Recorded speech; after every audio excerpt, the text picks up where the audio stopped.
Ladies and gentlemen, welcome to the Game Station podcast.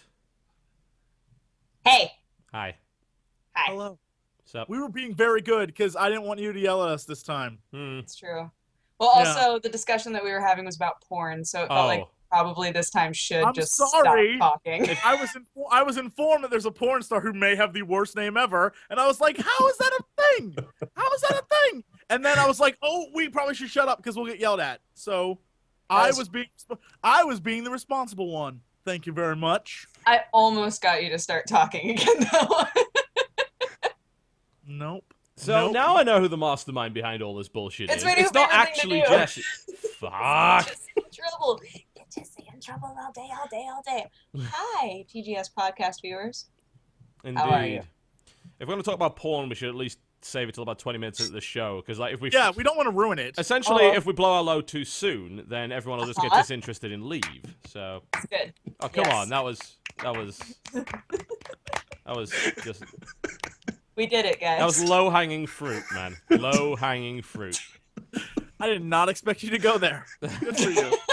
Never underestimate. Never. Thank you for coming down to our level. No problem. I like to come here every now and again. It's warmer down here.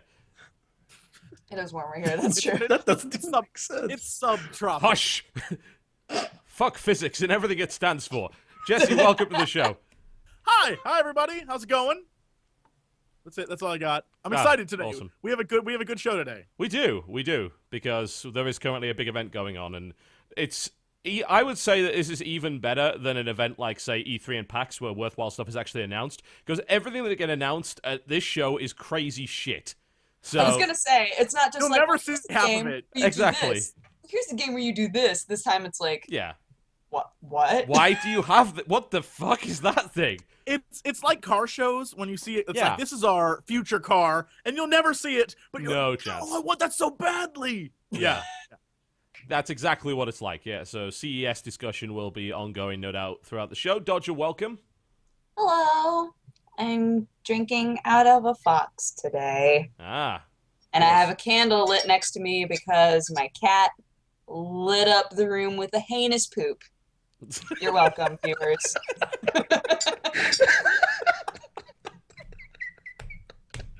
That's been my day today. Wow. That's how I woke up. It's the worst. Here's what we need an answer, though. We need an answer. What? Did you? This is your gamer test. Okay. Did you, A, let the poop sit there, or B, clean up the poop?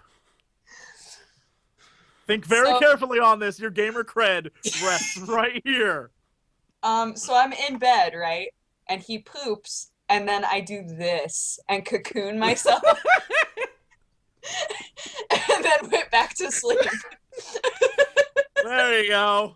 There you go. Let no one question your credibility anymore. That's the proper answer. Thank you. I'm glad I answered correctly. Oh, Jesus. You did. Special guest, ImAnderZEL. Welcome to the show. Hello, boys and girls, ladies and gentlemen, and everybody else. Yay! He's not from America, in case you can't tell. Guten Abend. No, I'm Swedish. Which is almost German. That's how we found about almost the Swedish porn star. So that's where it came from. So it's his responsibility. I was fucking sure Jesse knew about it. I mean, look at him. He looks like he enjoys a lot of porn. Like he's Look, I'm just saying. I love porn. You know me. I mean, can anyone blame me for believing that? I mean, he almost looks like me. So I mean, like, yeah. We do. Speaking from the voice of experience. Yeah, exactly. Yeah, I don't hide that. I'm just judging relatively here, you know. Do you see a wife or girlfriend? I'm sorry. Me? All I'm saying though is that you told I was introduced to something that I did not know was a real thing, and I was like, that doesn't sound real, and he was like, oh, it's real, and that started a conversation, and it's inappropriate. I spent most of the conversation on Google Images, and found. She did looking this person up because I was like, that's not legit. I found some things that I'm really glad I've seen. So that's what was going on before this podcast, and now you guys know what sound check is like. Boom. Yeah, that's it. When TV's Spoken working, to. doing all the work, we're like, let's Google image search porn stars. That's every podcast. Well, for though. me, it's only really a case of making sure you guys are talking consistently so that I can try and at least get the levels to the right place. You know, which is all done by ear because XSplit is a horrible liar. And it's like, well, no, the levels are here, honest. It's like, XSplit, where are they really? And like, Lie to me. like, I know when oh, you're shucks. Like, oh, XSplit. It's terrible. Yeah. I like it how Jesse got blamed for the porn conversation straight away when you got That's back though. just I natural. get blamed for everything. Don't worry. Yeah, I kind of noticed that. Yeah, Kind of the red thread towards. Everything. it's okay. fairly standard. It's nothing out of the I'm ordinary there. used to it. One of these days, I won't get blamed for it, and that's when I did it. And that's when it will pay off.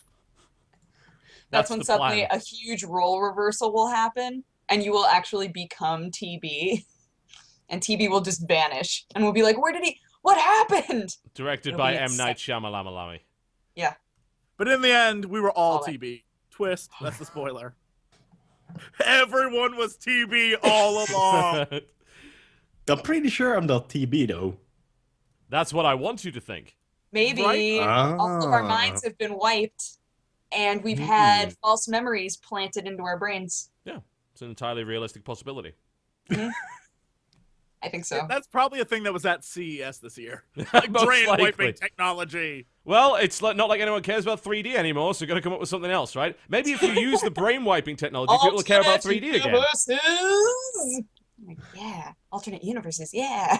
That was an interesting mention, actually, in an article I was reading, that no one is promoting 3D this year at all. It was Good. all the rage last year, and nobody cares now. And Oh, 3D sucks. Yeah. It sucks. I feel like I'm the only person that actually likes it, but I know that I'm not a unique and beautiful snowflake. But I Then you're wrong. You're What? wrong. Screw you. Yes, you're simply wrong. It just means This that is you what don't have a good I enough am. television to It's appreciate like a it. cash cow. You're getting ripped off. I mean, I thought you of everyone should It know costs this. the same. I go to the place where it costs the same, and my television has it anyway, so I can just watch stuff in Sure. 3D. It's not really a big deal. Sure. Yeah, right. Yeah. Sure, That's sure. so hard. I will have you That's- know that I have a Cineworld preferred card, sir.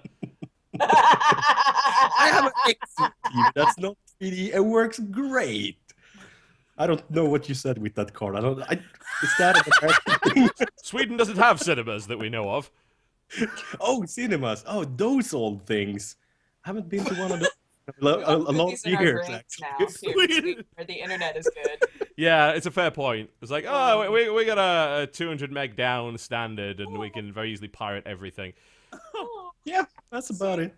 Yes, I like the experience of going to the cinema and having a huge ass screen that covers my entire field of view, and that is something I cannot get at home. There's still a lot of people watching cinemas in Sweden, though. Yeah, I think I'm one of the few that doesn't like it. I just doesn't like sitting next to strangers. Well, I mean, last year I believe the stats were that basically the European market was the one that was the strongest for cinema, and that a lot of these movies that weren't doing so well in America were actually making all their money back. I think it was Battleship actually that did it. Like they were saying, What? "Oh no, Battleship No. is doing really, really badly in America." It's like, Oh, yeah. but It did. Europe just gave us $400 million of box office revenue. So Europe, what were you Yeah, thinking? okay, actually. we No. love watching dumb American movies. It's like, Yeah. yeah, I They mean are that's the exactly what it reason is. Why It- the it's- Resident Evil films still yeah, get made. we still. Shall we go and look at Those are Resident Evil awesome. box office Those are statistics? awesome. There you go. Because I There just you go. saw the latest one, which is It's the batshit insane. Semi-hot chick shooting up shit. I mean, who doesn't like that? You guys are the reason why our media industry can't move on. We are We really. must. Oh, here we go. Yes, it turns out Resident Evil Retribution repeats as #1 overseas in sluggish session. So every Resident Evil game, every Resident Evil video, and every movie does really, really well. I actually just watched Resident Evil Retribution, and it was batshit crazy. It was so silly that it was brilliant. It was actually the best one I've seen in ages because it was that dumb.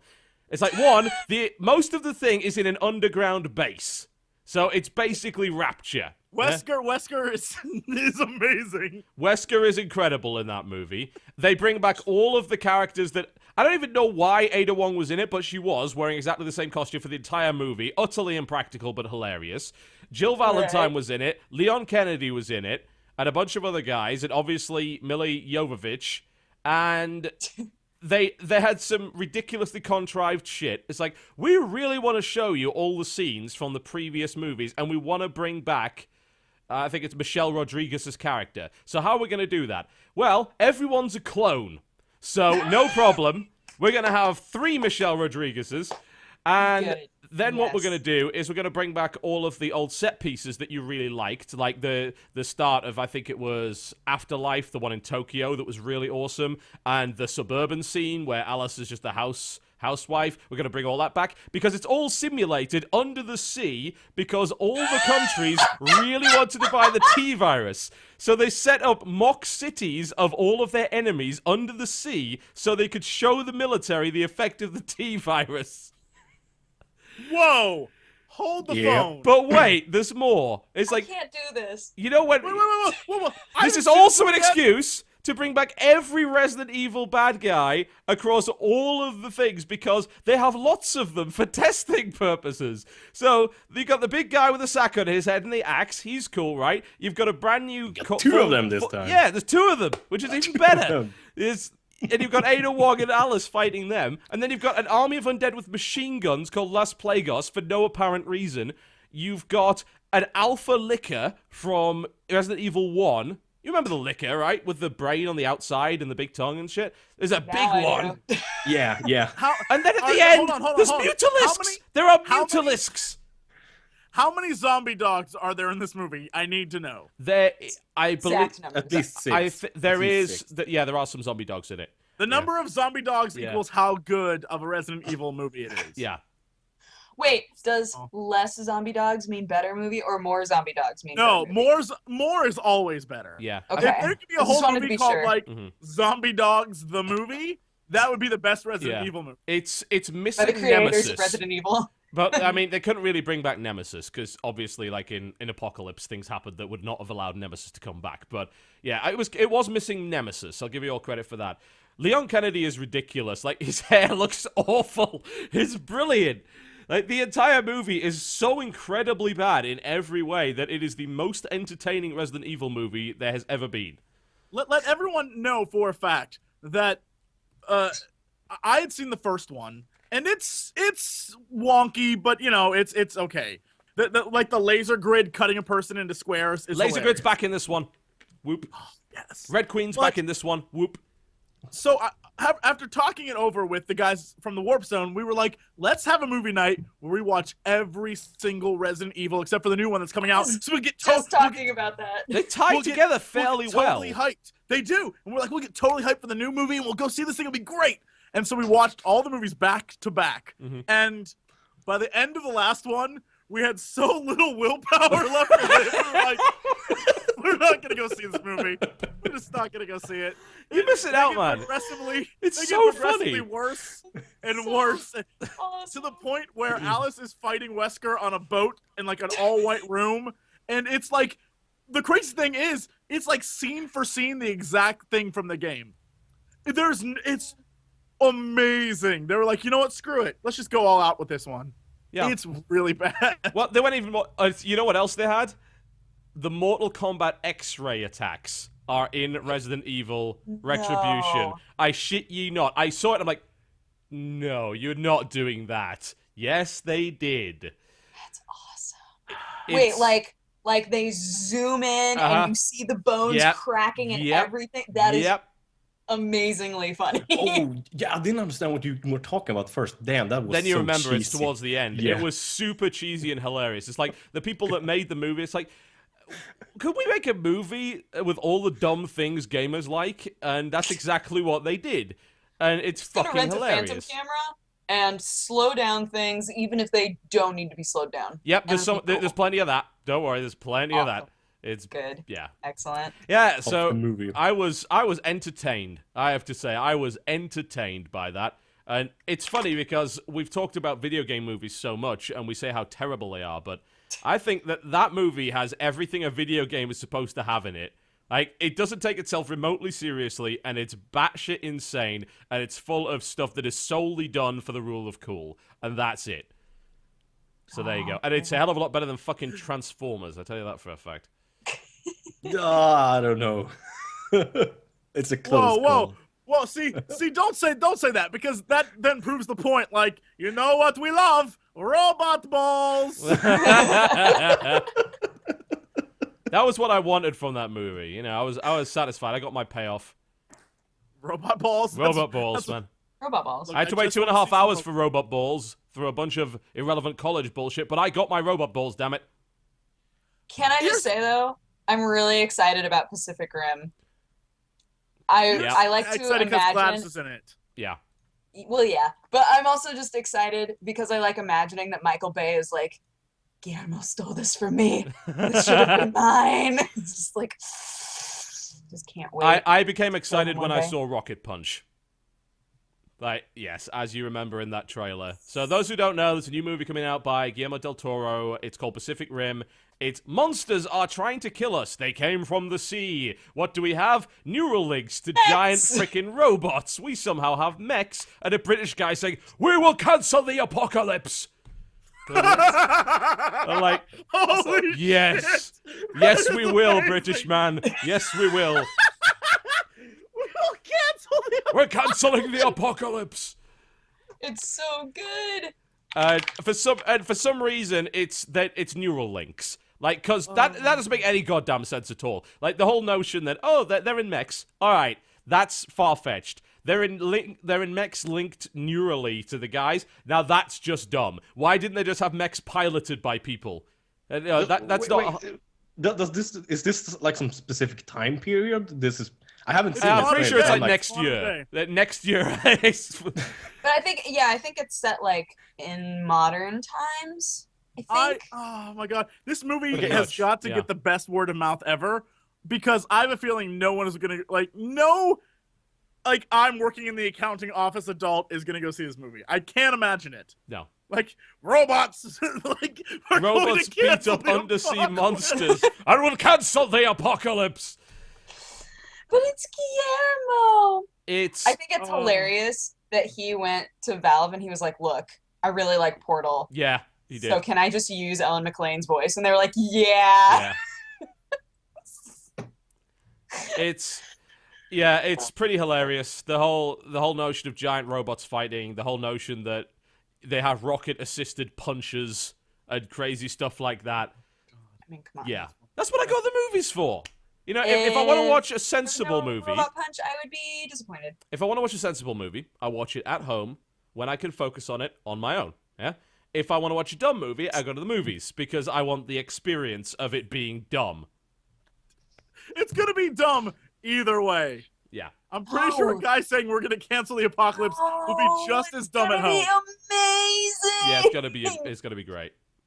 Yes. I love. I'm feeling dumb left movies. out here. I have no idea what you guys are talking about because I haven't seen this trailer. I'll link Is it really that good? It's not good per se. It's good. You guys are crazy. It's visually impressive. Corny or what? It's corny. Oh, it's super corny.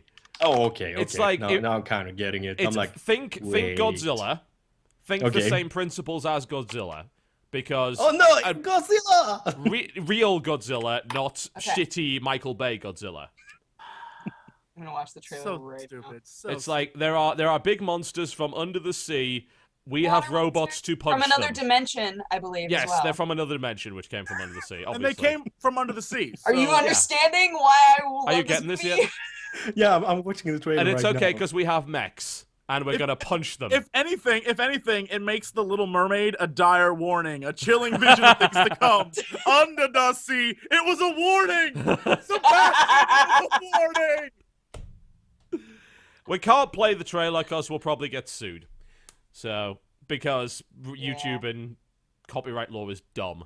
So, I can't show you it, but it's very, very easy to find the Pacific Rim trailer. It's incredibly easy. Yeah, I literally typed in 7 million views. Yeah, playing movie trailers is not something we can do on this show because YouTube gets very touchy about it.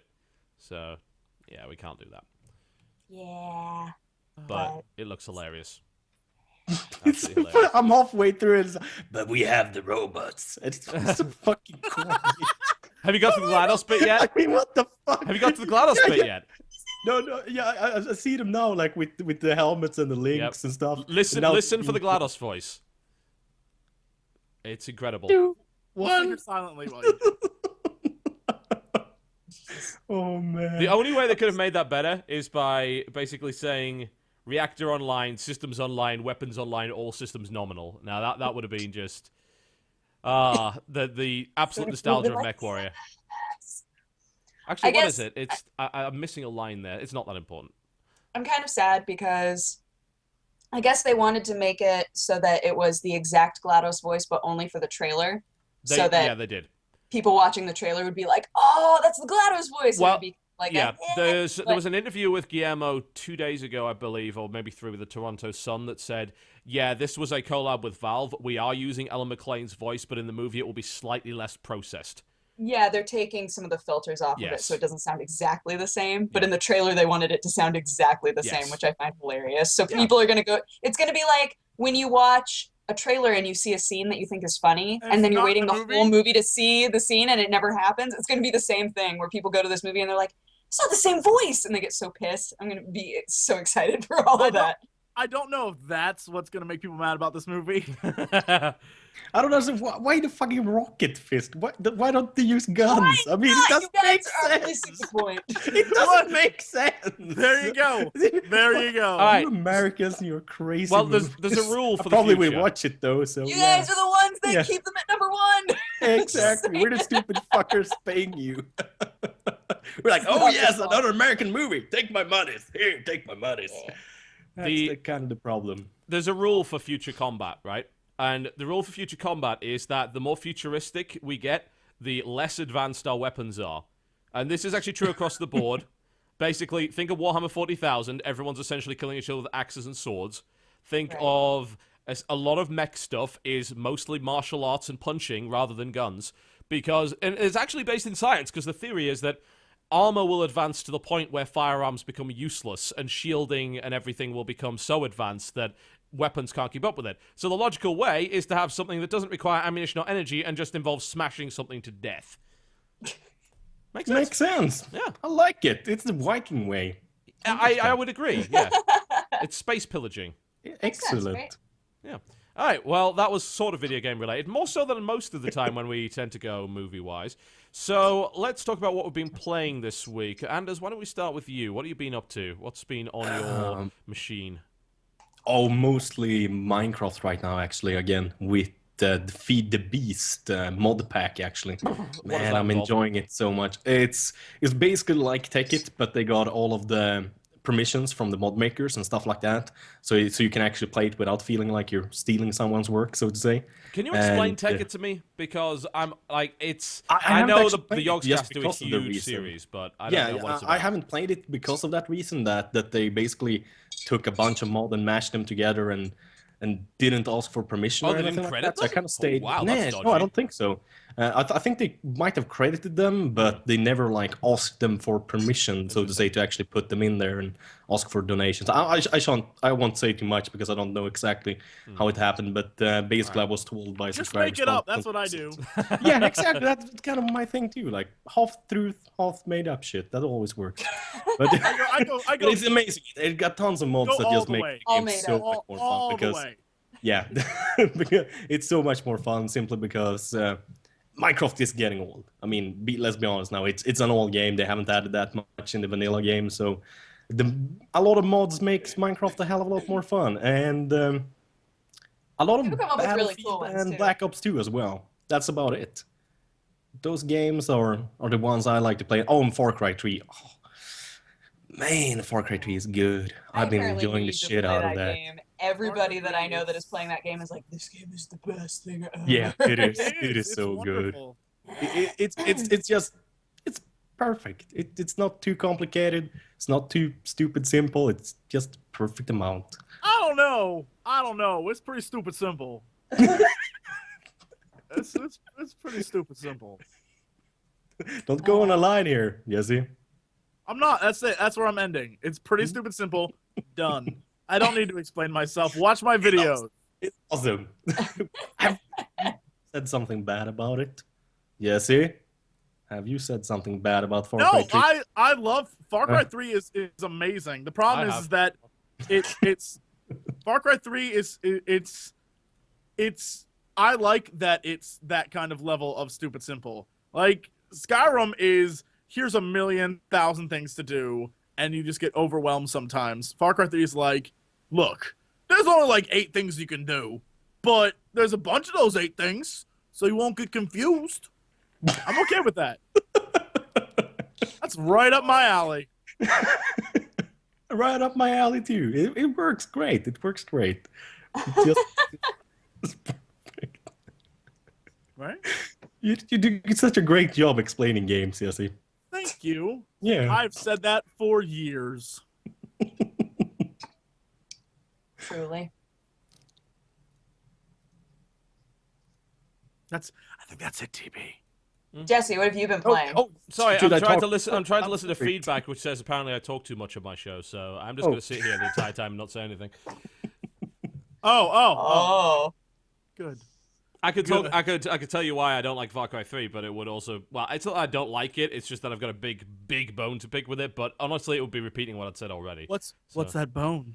Well, it's just that it's a missed opportunity. I'm a fan of the Stalker franchise, right? I think it's an amazing set of games. Oh, yes. Stalker They're is so good. Yes, they are. They're fucking phenomenal. And Yes. here's the thing about Far Cry 3 is that Stalker already did what Far Cry 3 did several years ago. But it did it better in some ways. Because you always felt like you were in danger in Stalker. Always. And it was actually much more of a survival game than Far Cry 3 is.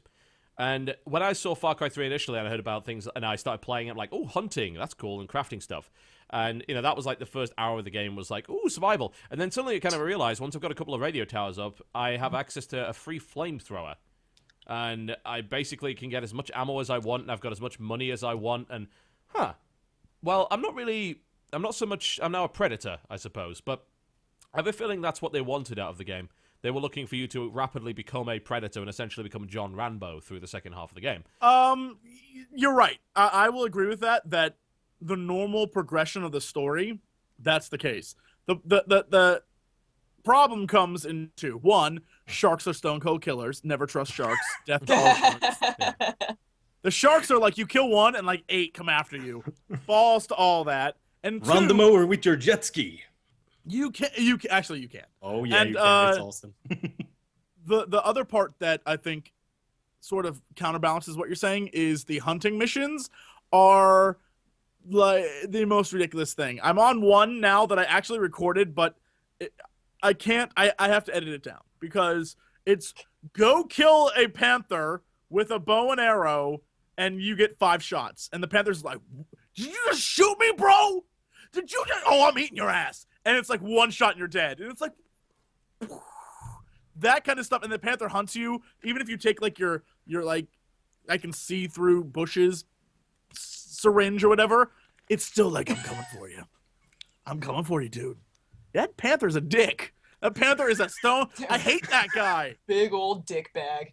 Big old dick. I fucking love that shit. You can be strolling around killing bandits and all of a sudden freaking bear jumps out and tries to eat your ass. That's actually I love what happened that shit. when That's Dodger one and of the I most played fun that. things. Yeah, that's so fucking fun. All the random shit that happens. When you and I played on that web show, and they I was shooting guys, and all of a sudden a leopard comes out and eats me while I'm trying to fight. I'm like, why do the pirates have leopards? That kind of And afterward, everybody was assuring him, like, don't worry, leopards are actually pretty rare. It's just like, you just have really bad luck, Jesse. It's No, just- I've seen leopards in this game. The animals in this game do all sorts of crazy stuff. If you watch them, they do bonkers things. So yeah, but no, I agree with you, TB. On for the most part, the difficulty curve, you become very powerful very quickly. Yeah. Yeah. And I think that's okay. Oh. I mean, although I've got to say, there was a recent article by the guy who wrote the game that claimed that essentially put out this vision and said no one got what the game was. I'm like, well, the thing is, if nobody got what the game was and you're releasing a big budget first-person shooter with a flamethrower, then the chances are you didn't convey it all that well. So I don't know if I really agree with the notion that we're all interpreting the game incorrectly. I just don't think that if there was some kind of hidden meaning and message beyond all of the nonsense, then he didn't do a very good job of expressing it. The problem is that I know what he's talking about when it comes to the whole symbolism of the game and the story. If he's the writer, he's talking about the story, I assume. Yeah, naturally. And how it all flows together. I think the problem that they suffer from is they're a victim of their own success. The character of Voss they made so good. They also made him so late.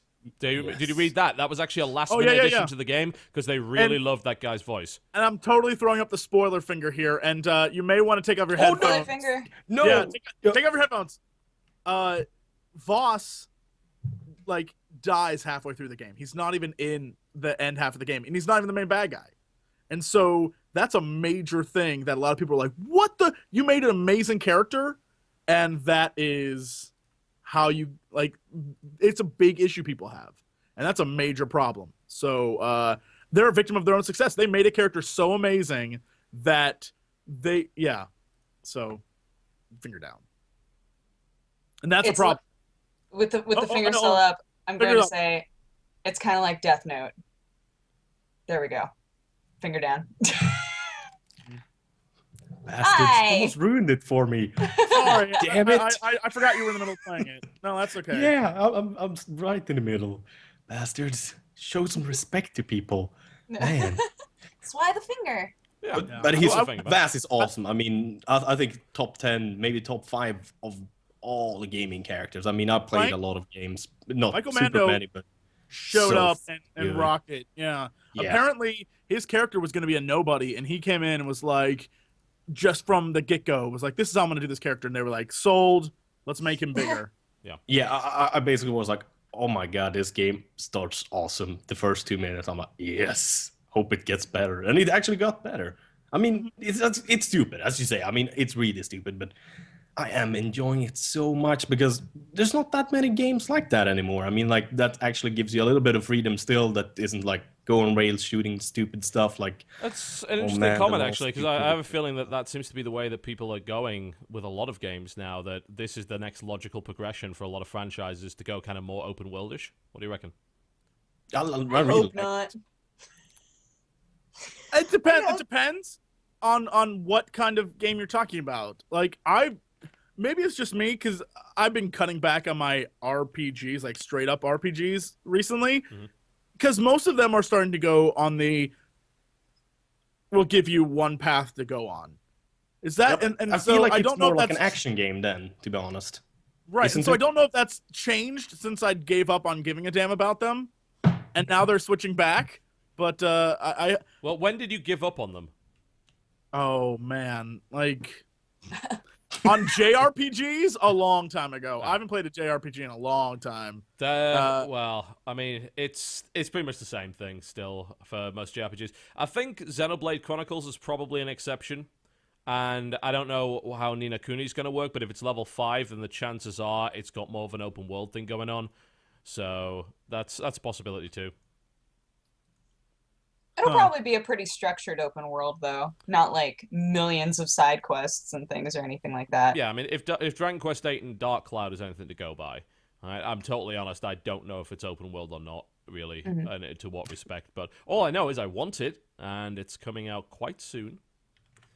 So viewer comment, Call of Duty has the best free world gameplay and the greatest story. Great story, 10 out of 10. Yeah. Yep. Like, oh my god, that's absolutely. So I mean, I like the multiplayer, but I mean the single player, I don't even play it anymore. I don't even try it, to be honest. It's like, nah. Black Ops is worth trying. Black Ops 2, anyway. The single Black Ops 2, the story. Was the single player good? The story continues where Black Ops 1. It's sort of like they're connected, but the thing that it's a good story, but you need to have like super ADD to follow it. It's lots of flashes and lots of like real quick violence and like even a few jump scare moments. It's real, like very fast. Oh yeah, it's a fast story. I'd stop playing multiplayer games, single player, like the single player campaign, like in Call of Duty 2, I think. Then I was like, nah, I'd rather just play multiplayer. I don't have that much time to waste. But maybe I should give it a try then. I guess so. Yeah, if you can handle a story that goes very quickly and throws a lot of information at you quickly, but it's still good in the end, which is very weird. Because there's also multiple endings, and I chose poorly. I Aww. thought I was choosing the right one. Apparently, being super violent in this world is the right answer. I apparently did things. I was like, I'll do it for justice. Nope. That doesn't fly in the world of Black Ops, apparently. So, lesson learned, kids. Good guys being good get Good to screwed in the know. end. Yeah. So if you're gonna play that game, kill every last MFer in the entire game. Don't even worry. I assume they think you're 14 and you have no sense of moral values yet. And they would be correct in that assumption. Yeah. Did any of you guys? I didn't actually like read a whole lot about it, so I wasn't sure why. But I guess Biden is going to be meeting with a bunch of different game companies and talking about like gun control and like violence in games and stuff. Oh man, Nothing's gonna happen with it. Nothing's gonna. I'm wondering like what that conversation would even be. The same thing has always fucking been. stupid. What the fuck is wrong with some of the people that live in America? I mean, come on, video games making people kill people? No. I should probably point out, of People course, kill that people. Europe has Germany, which is really, really bad at this as well. So they're hard. America is hardly Not alone just in us. this. They just have to have a lot more so guns bad. than most people.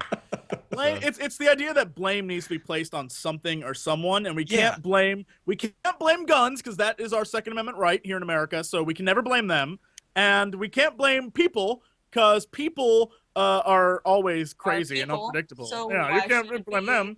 that you So should it's so belongs damn hard It to blame always- the guy you shot. I mean, Oh like, no, it always falls. Yeah. You can't blame like the mental health of the person. Like you don't want to blame that because not every crazy person is actually crazy. That's mean. So it always falls. It always falls to the four things. It's movies, television, music, video games.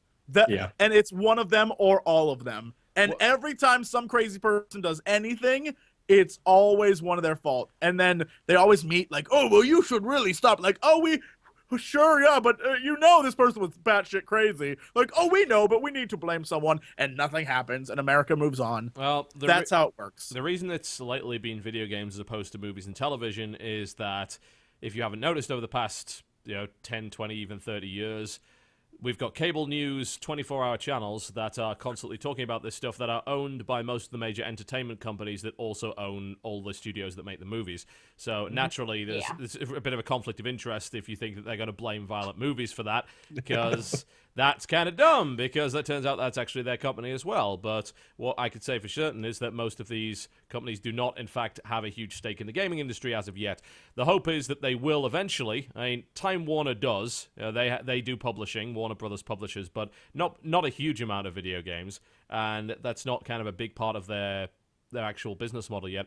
But I have a feeling if they do get into it, then suddenly this narrative is going to change to something else. So it's the worst part is that the senators and the guys who are very accusatory of video games and movies and things like that, when they talk about it in terms of like 15 years ago. They're like, it's movies like American Psycho and video games like Doom that are really disturbing. It's like, oh no! I get talk about like a Flash game that's like 15 years old. Right. That was bad to even. You're talking about the NRA video. Yeah, there's actually a nice little. I believe Bunny Hop did a nice little breakdown of that video, which was absolutely ridiculous. And yeah, the NRA president pointed to this like 15-year-old Flash game as the reason that essentially this stuff is happening.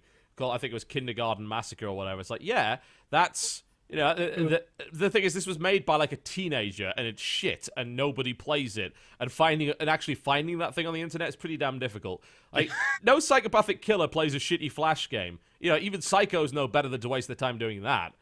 So that's very, very unlikely. I don't understand. It just feels like they're stupid. It feels like, what? Come on. At least blame a fucking game that people buy. Are you calling the American Congress stupid, sir? Yes. I will have none of it. It's not stupidity, it's pandering. Have a Skype throwdown. Please never assume that these people are stupid. Assume that they're intelligent and are directly pandering. And when it comes to some of their demographics, especially in gerrymandered states and districts, they're Tell pretty people- dumb. So you got to appeal to those people, and Yeah. that means you've got to say what you need to say in order to keep your approval rating high.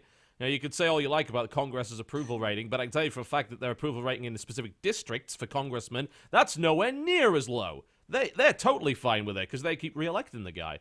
So yeah, just consider that. Yeah, they're not dumb. They're very much uninformed, yes, but clearly also pandering.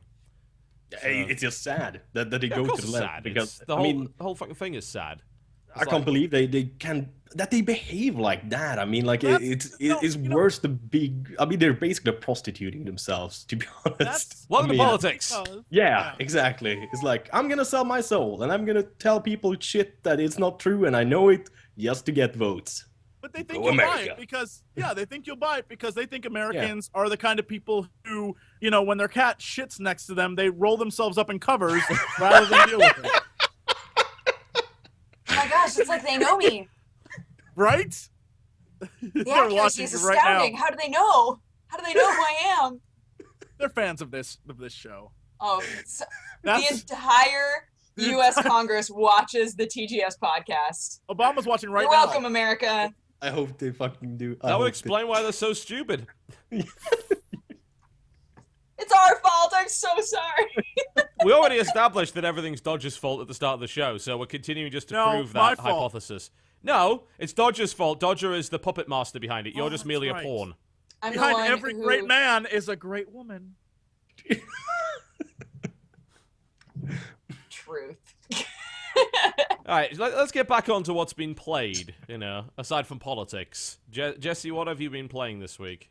I have had a massive obsession. I've been playing on my iPad ridiculous amounts of Risk HD. And I came into exactly. I could have just gotten the board game.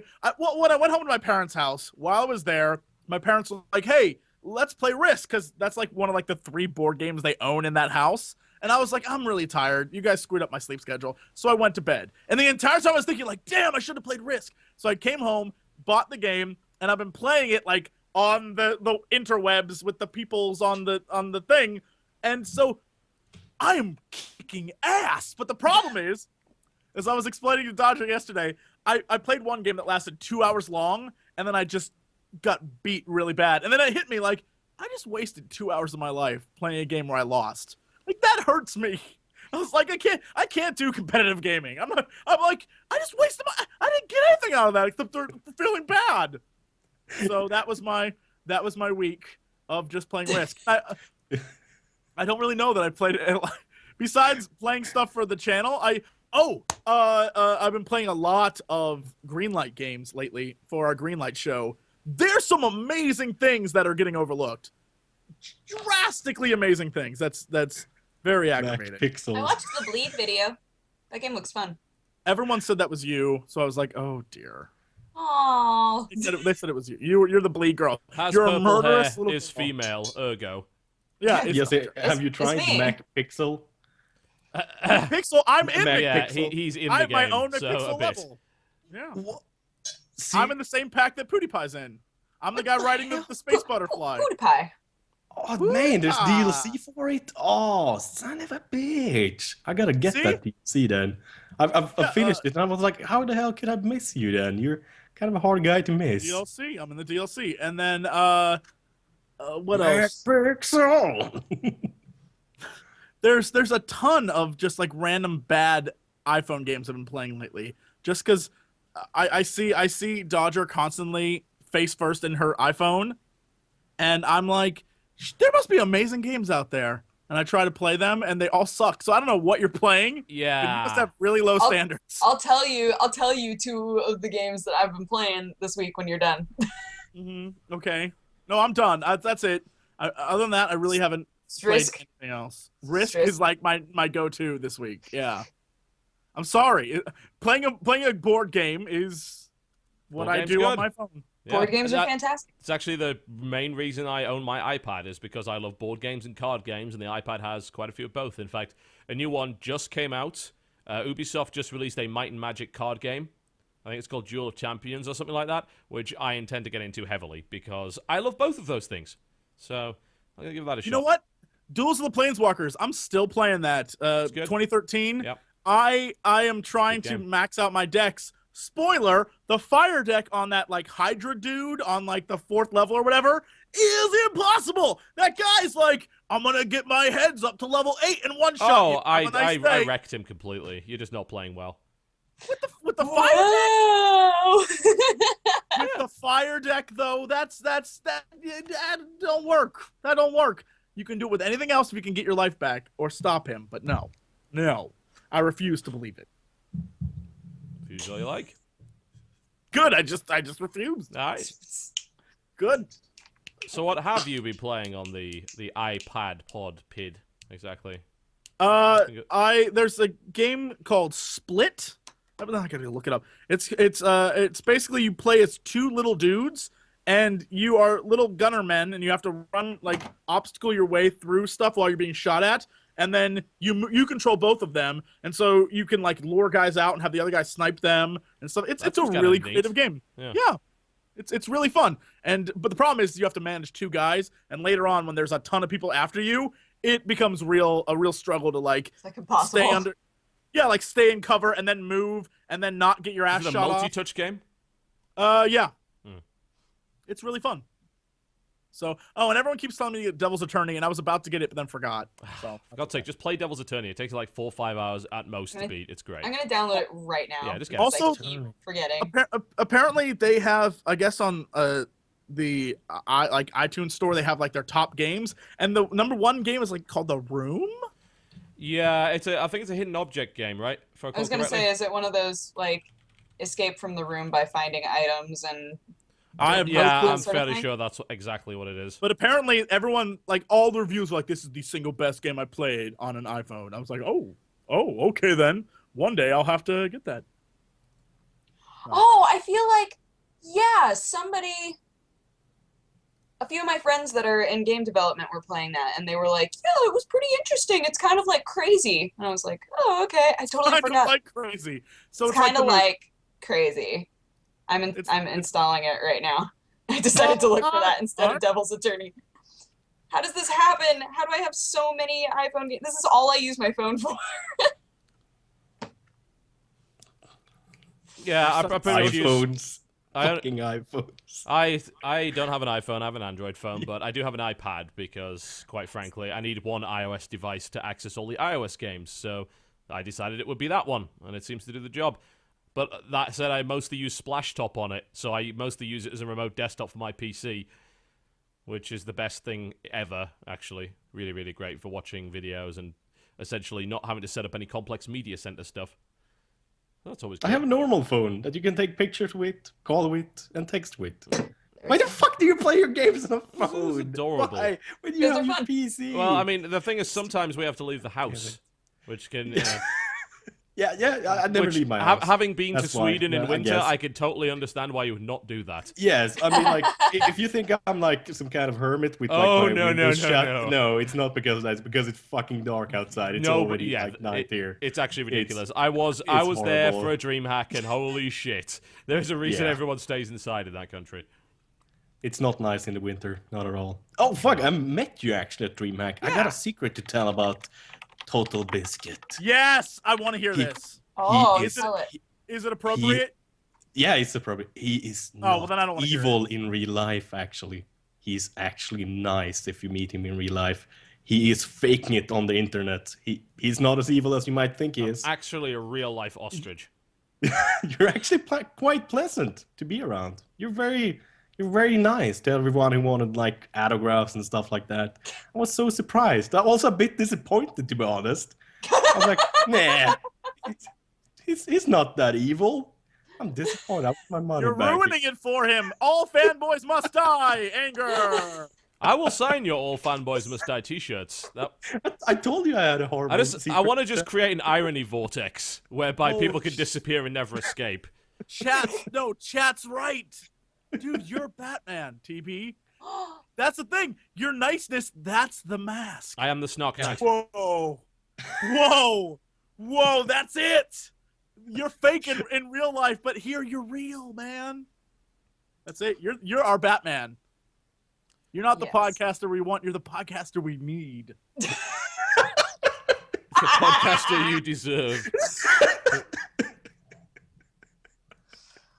I'm going to take this moment to tell everybody who's watching right now that you should go on YouTube and find a video called Zoo Batman and just watch it. Okay. That's all. Go do that. All right. Cool. We know that now. That's important. All right, cool. So, Dodger, what have you been playing this week? We're still kind of slowly getting to that point. I finished Lucius, and it's spawned what my guest topic is going to be later, so I'm not going to talk about it too much, but I highly enjoyed it, and I suggest it to everybody, unless you're, like, offended by anything. It's kind of like suggesting that somebody go to see Django. Unless you're offended by everything, then, you probably don't want to play this. Well, I mean, it's kind of like, sometimes you're like, oh, that movie was really, really fun. Oh, but I can think of a huge list of people that should never, ever see that movie. It's that sort of game. Same with Abraham Lincoln Vampire Hunter. That's exactly I love that movie. I love that great. movie so much. But people would be, a select group of people who would be like, what the F is this? This is nonsense. And unfortunately, it made it so that when the like serious Lincoln movie was announced, I had no desire to see it because I was like, That's all going to right, ruin so my image of this. It was a Abraham really Lincoln good Vampire movie, I'm just saying. no vampires. Lincoln was a good movie. No vampires. So, what was I even talking about? Oh, that's right. Video So, games. That was Finish the plan. Lucius. Yeah. The two iPhone games that I have been playing, one of them is called Flow. If you're looking for it, it's called Flow Free. And it's Yeah. basically like a graph theory game. It's where you have a bunch of different dots that are there will be two dots of the same color all over a grid. And the higher that you get in the game, the bigger the grid gets. Mhm. But you have to connect the dots to each other Yep. and not cross over any lines. Oh my gosh, it's so fun. Husky really wanted to try one of the levels, and he picked it up, and he was like, "This is dumb. I hate this." And just Yeah, handed that it sounds like back Mike to in me a like, nutshell, yeah. Thank you.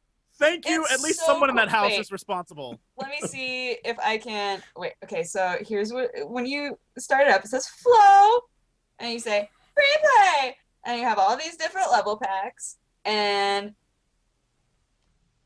here's what a game looks like. I need to wait for my username to go away. So it looks like this.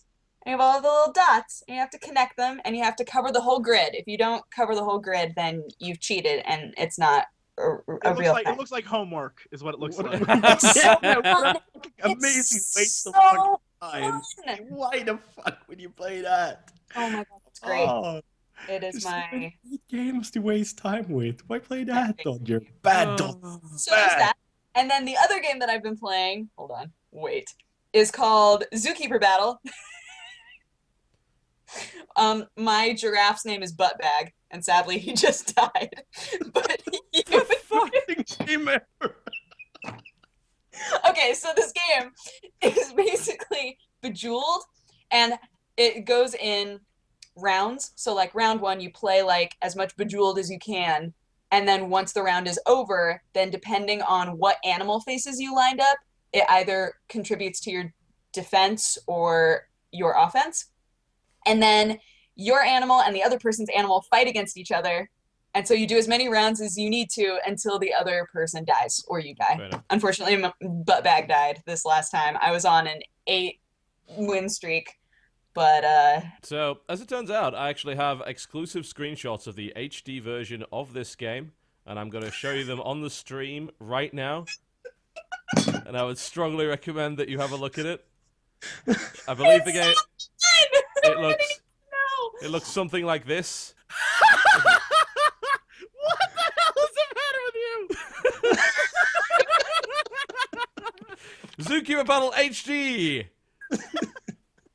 With optional Asian DLC coming your way. it's super English. Oh god. Oh my god! You win! You win!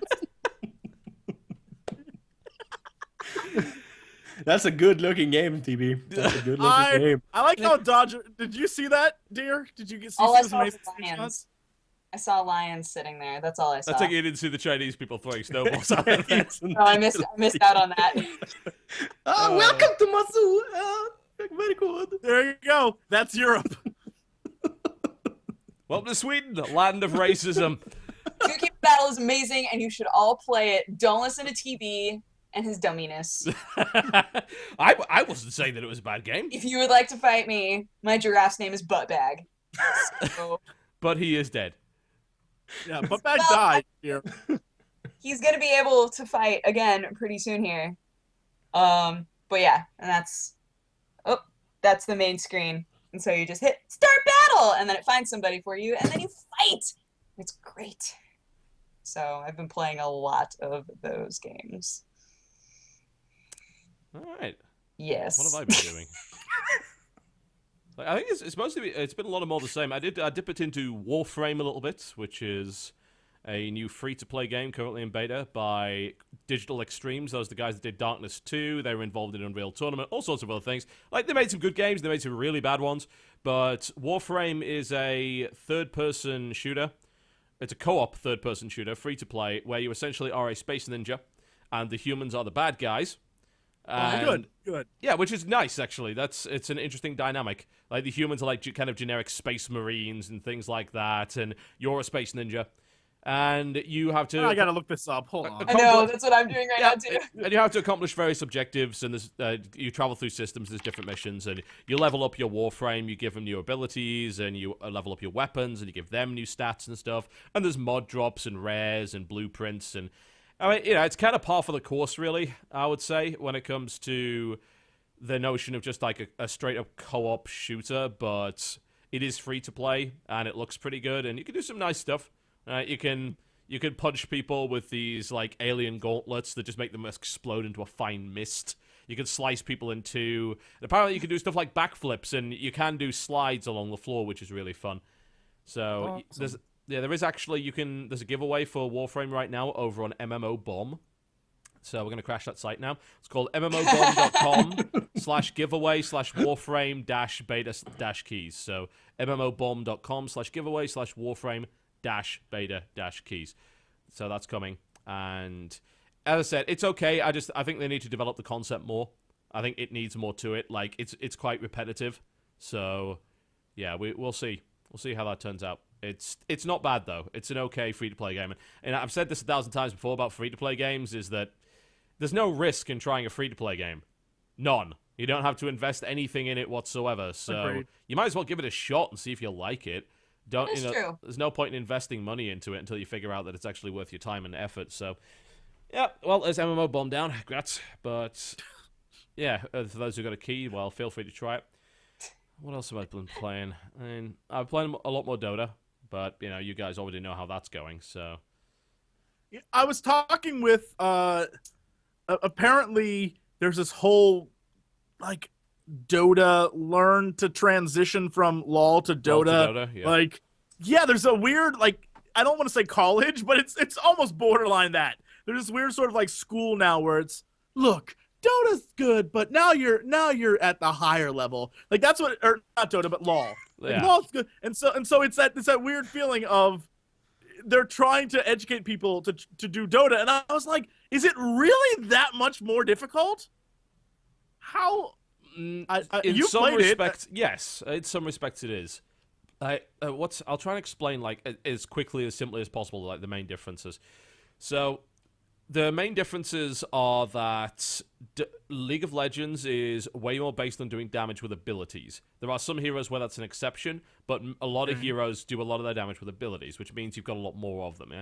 In League of Legends, everyone has 4 abilities. And everyone has a passive, but everyone's also got 4 activatable abilities, like stuff that you can do stuff with. Yeah. Now, that's not the case in Dota. And there are some heroes in Dota that only have 1 activatable ability, and everything else is a passive. Perfect for me. Yeah. Actually, the Skeleton King would be ideal for you. His ultimate revives him. So if you die a lot, the Skeleton King's ideal. That's not bad. Yeah, we'll have you play Skeleton King. But those heroes they do very specific things. Yeah, they have very specific roles. So I was playing a hero called Sand King, and I lost horribly because I'm terrible with him. But the whole point of Sand King, and like the sole thing that he's really, really good at, is later in the game, he's got his ultimate is called Epicenter, which is kind of like an earthquake. Yeah, it takes 2 seconds to channel it, and then it activates, and for 8 seconds, it does earthquakes around him. And it does damage to everyone there. So the sole purpose of this guy is to get to the stage where you can get into the middle of the enemy team and pop that and do as much damage as you can. And that's pretty much what he's for. And that's what his utility is. Basically a suicide bomber. Yeah, to some degree. And you can... But so does he stack, for example, like lots of health? Yeah, Because getting in the middle of a bunch of guys seems like... Yeah, he also picks up something like Blink Dagger, which allows you to teleport a short distance. So what you can do is, I just learned this from reading the Dota 2 subreddit, you can start the epicenter, because it channels for 2 seconds, then immediately blink into the middle of the enemy team, and then do something called Burrow Strike, which is a 2-second stun, which makes them stand in the thing and take a lot of damage.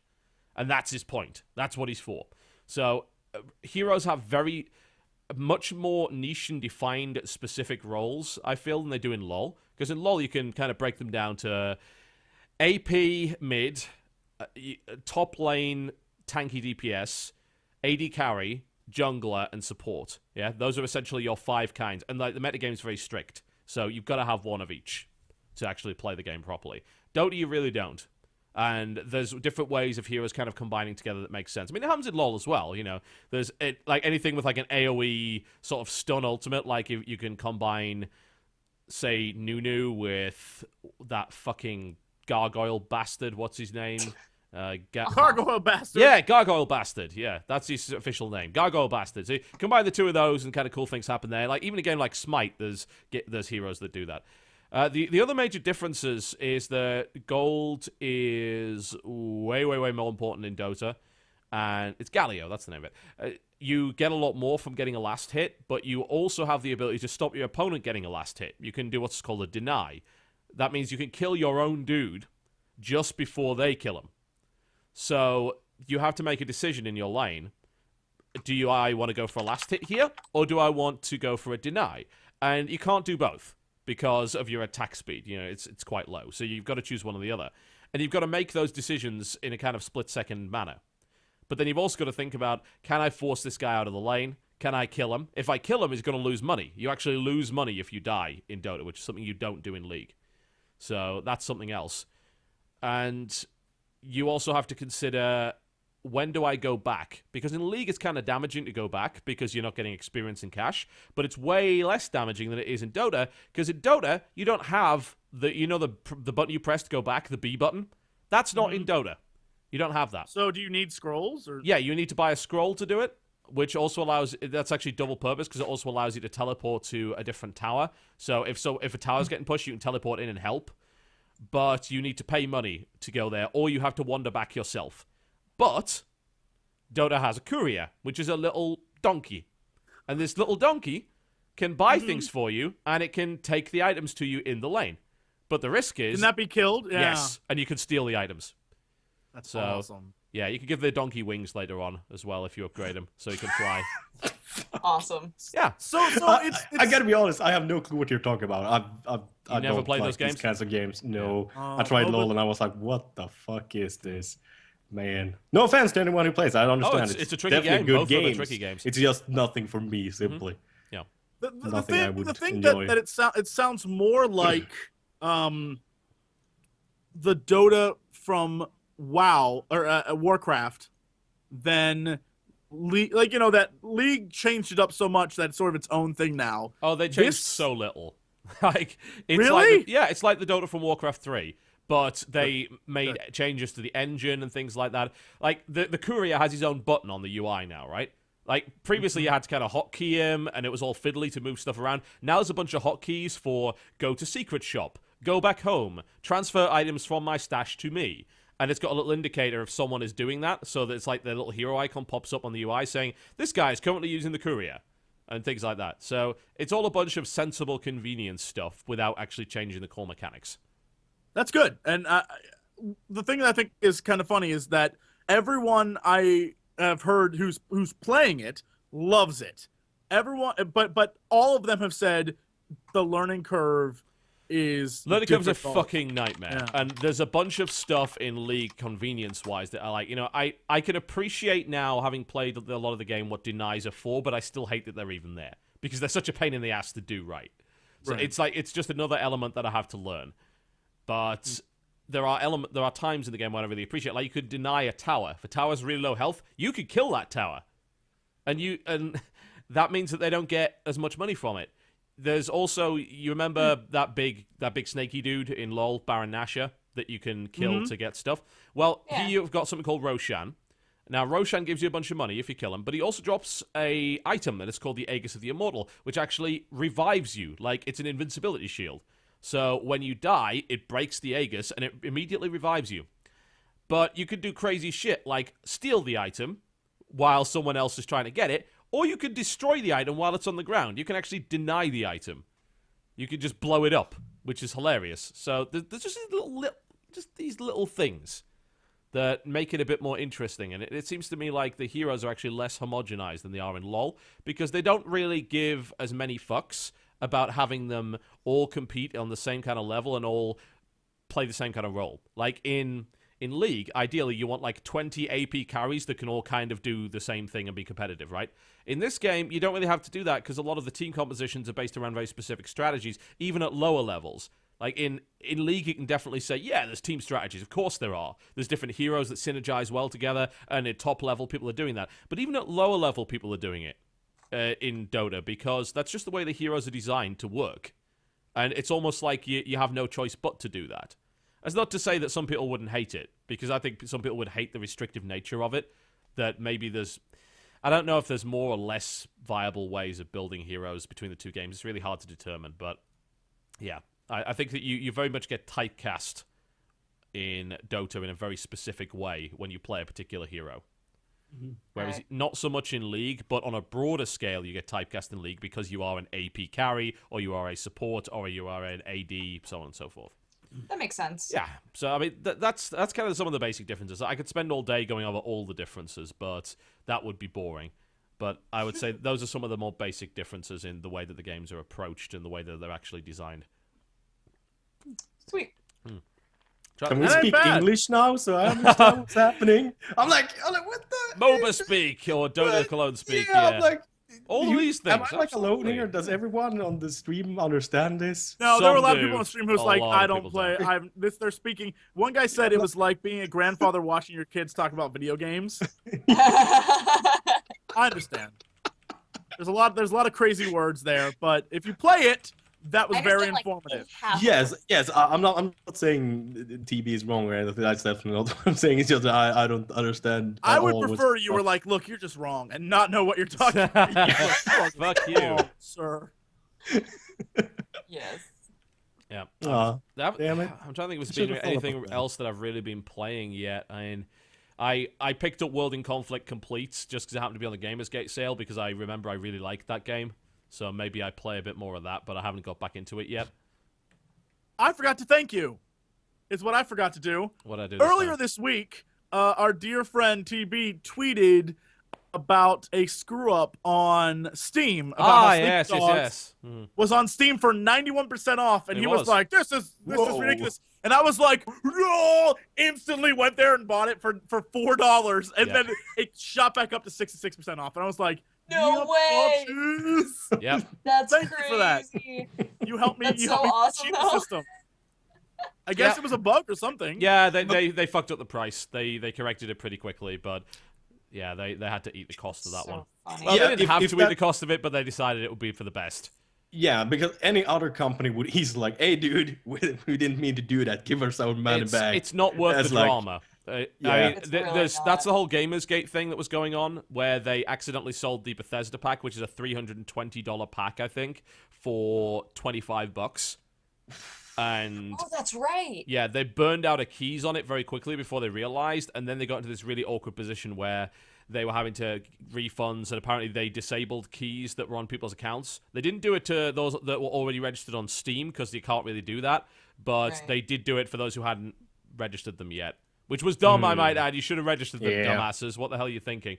But yeah, there was a whole bunch of drama over that, and I don't blame Gamersgate, because seriously, you're gonna eat that much? I mean, $300 pack for $25 or whatever. You're not gonna eat that cost. That's insane, especially if you're a smaller retailer. You can't do that.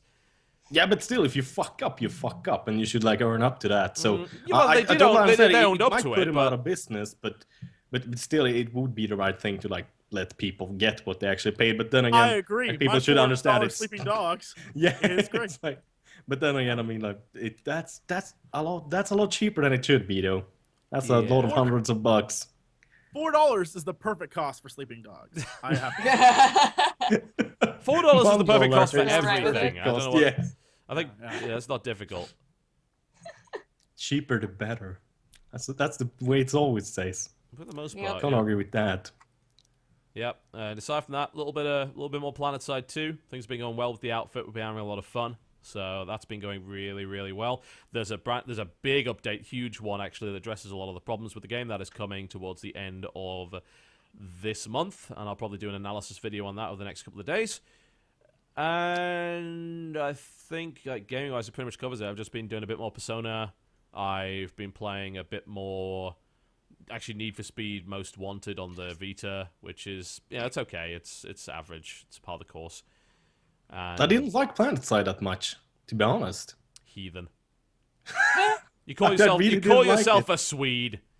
Yeah, I thought it was pretty crummy, to be honest. I don't know if I played it too early or whatnot, but I'm a big FPS fan, and I know what I like, and I know what makes a good FPS game. I mean, I played a lot of FPS games and thousands of hours, and I did not like it at all. Alright, then. At all. I was Okay. like, I gave it 2 hours, and I was like, Well, one, you gave it 2 hours, but secondly, so what exactly didn't you like about it? I thought the hitboxes were bad, first of all. Okay, they fixed that pretty quickly. What's They the next did. problem? Okay, maybe I should try it again.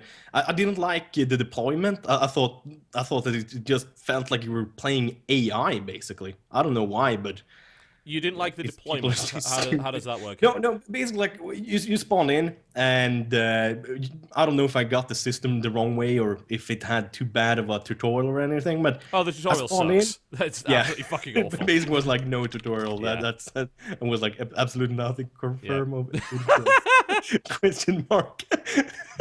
Did I do a mistake now, Jesse? Jesse, Did I King just of try Shills, please advise us on how to be ethical. No, I was playing witches. Did I just open up like a Pandora's box, man? No. but I also Everyone do knows like it. I mean, I'm currently working it with might have been Sony for fixed doing now, a but- promo thing for the game. Everyone knows that. But I also have Oh. the most viewed video of criticism for PlanetSide 2 on the entire internet. So I think I'm okay on the ethical standpoint. Thank you very much for asking.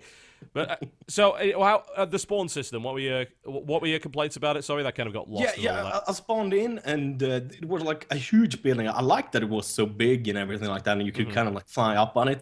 But then there were all these dudes behind some kind of force field, and I tried to find a way to like shut it off. Yeah. And like it was just It's I was super like, unintuitive. What the hell is this? Yeah, exactly. I was Yeah, like, there's 200 guys behind there that I could easily kill all of them if I just Oh, was every able last to one of go them, in because, there. you're Yeah. Swedish. Yeah, I mean, I'm fucking good. I'm a fucking professional. For God's sake. Hey, You're a professional I- Swede, motherfucker! I've won tournaments and I've won money, so I can say I'm a professional. Very nice. Okay, yeah. I mean, I actually will not disagree with any of that on the sole basis that the biggest problem with PlanetSide is communicating how to play the game properly, and also the fact that, like, the force field, for instance, you were right in thinking you need to get rid of it. Yeah. Yeah, exactly. But That's the how? thing. And I tried like for 2 hours, and Yeah. I was like, fuck this. I'll give up. So the main problem is that there's different kinds of force fields, and they got rid of them in different ways, and it's not actually intuitive at all. So they're still trying to explain to people, like, there's vehicle force fields. That's probably the easiest one. When there's a force field that has like a vehicle icon on it, you can see. You'll also probably notice on the minimap that there's that similar icon is somewhere. There's a building where that generator is. You have to get in it and blow it up. And when you blow the generator up, that shield goes down, and obviously when you repair the generator, it goes back up again. But there are other shields. Like, there's a shield which takes 2 generators to bring down, which is not all that intuitive. Then there's a shield that covers the spawning room, which you can't get rid of at all unless you capture the base. And then there's a shield that covers the spawn control unit. And I'm like, ugh. Yeah, that's what I felt. I was like, wait, do I have to like stand here for hours and shoot these guys No, when they yeah. come out of this like No, force that's- field? And like, that's generally a I was bad like, idea. yeah, this was not very fun. Yeah, it's... that was my first thinking. Yeah, so essentially you've run into the problem that most new players have, which is the game does a shitty job of telling you how to play. Yeah. Yeah. Yeah, but I mean, that's even its like biggest Battlefield problem. had like no tutorials. I just went straight into multiplayer, but there's like, okay, Battlefield's just two capture red. points. It's not that hard. Yeah, exactly. I mean, like, sure, it's not hard, but I mean, like, the game has still depth and shit like that. So yeah, I feel like they should do a better job explaining that kind of stuff, so Yes. people don't stand for 2 hours trying to shoot people through a shield that they can't like turn off because they don't know how to turn it off. You I are think that 100% might make right. you, and the hitboxes, of course, Yeah, hitboxes has been fixed, so you don't need to worry and too much weapon about spread that. and stuff like that. I Weapon wasn't spread at is a all lot happy better with now. all that They kind of they stuff. they redid the recoil pattern, so that's a lot better now. And obviously, you'll find it much better as soon as you unlock something like a foregrip or a recoil compensator. So Yeah, but I felt it was ridiculous how you would unlock the stuff too. Played for 2 hours and I was like 1% on unlocking like the first thing. I mean, what were you I'm trying not to unlock? A gun or an upgrade? Oh man, Because I the think guns it are was. pretty fucking expensive. Yeah, I think it was a gun I was looking Yeah. at. The thing is, you don't Probably really not an need upgrade to. a gun or like- silence or something like that. Yeah, a silencer on most weapons, I believe, is 100 certs, which will probably only take you about 2 hours to get. Stuff like a reflex sight is 30 certs, which you can do in about half an hour if you're actually involved in the big fighting. Yeah, and I didn't really Weapons understand. cost a lot. So how you got those points? Like, did you have to kill people? Like, it didn't. Yeah, Really you're make right. It doesn't good explain sense, that well like, either. Yeah. Overall, it was like, okay, what the hell am I supposed to do? Yeah. I'm like, I felt like a dude getting thrown on the beach on like D-Day, and like, Yeah, there's the- that's and fun then- side. It's How? like There's, you like, drop into the middle of sandbags this and fight shit here. and you get obliterated. Like, what the hell Yeah. happened? Yeah, absolutely right. Absolutely. There are definitely a lot of things that they have to change in terms of presenting the game to new players. And that's like, I feel that's the biggest flaw with it currently, and that is something they must deal with. You can rely on the community making videos all you like, but at the end of the day, that's only a piecemeal solution. You need a solid tutorial, and the game does not have it. It's as simple as that. So, I totally agree with you. Good. Chat's like Jesse looks bored. I like Far Cry 3. Jeez, PlanetSide 2. Also, We all know these you damn like Far Cry numbers. 3. Yeah, We're no, aware. I like PlanetSide 2, so Yeah. I'm interested in the. This is my interested face. I don't know. That's what him you, focusing. Yeah. Like, if you want that, I can do that. Like, like I can. That's the thing you want. I was listening to what they were saying. You knuckleheads. Pretty much. Speaking of games with fights and battles, I have an That's most amazing of story. them. I forgot to tell you. Holy crap, it's amazing. Okay, we're going to break after this, by the way, so I'm setting a deadline. Yeah. That's fine. This is a good what the F just happened story. So, Friday is reset day in Guild Wars 2 World. And so my guild, we get together and we go in like stone cold killers, and we're gonna take over our server and we do it in one day, and we decimate them for the rest of the week. Like, that's our goal. Yep. So this week we were playing against a server, and it starts with a D, maybe Devona's Rest, one of the servers, but they were the green team. And so we start playing against them, we're kicking ass, everything's good, and about halfway through, the world starts to turn on us, and we start losing very badly, and like, what is going on here? And we see a lot of people with the guild tag Goon, Goon, and it turns out, spoiler, they are the Guild Wars 2 chapter of the Goon Squad, Yeah, of aka the course. Goon Something Swarm. awful, yeah. And so what happens then is we start seeing strange things happening, where, for example, their commander flies over a wall, lands, kills a guy with one hit, and then captures a base. And suddenly we realize these sons of bitches are hacking Guild Wars 2. Seriously? They're hacking. All right, just before we go on, I just want to point out that, generally speaking, accusing SA Goon Squad of hacking is a really bad idea unless you have a shitload of evidence. Here's the thing. We didn't believe it at first. So we go online. Everyone who's played their server is like, those are like going underground and killing guys from below the ground, like that kind of stuff. Oh, so it's all over the forums, like, as in people have legitimately seen this. Oh yes, or we wouldn't have. Are you sure it's Goon Squad then, and not someone just pretending to be Goon Squad? Well, here's the thing. We like actively, while we're getting our asses handed to us, actively go to find out like what's happening. And every place we go to, they all are saying, now they're saying it. I don't know if it's legit, but they're saying they're associated. And I was like, this doesn't bear well for us. And so, like, for example, so I tweeted, and if you go back to last Friday, you can see my tweet. I was like, ArenaNet, really? Like, I don't care who we're playing, but you should be able to prevent stuff like this. The cap to our night when we all logged off, we were like, we're done, is in the game when you play, if you spend the money, you get a commander icon, right? Yep. And it's like 100 gold, and so people can see you on the map and you lead forces, right? Yep. Well, everyone on our server who had a commander icon got booted at the same time.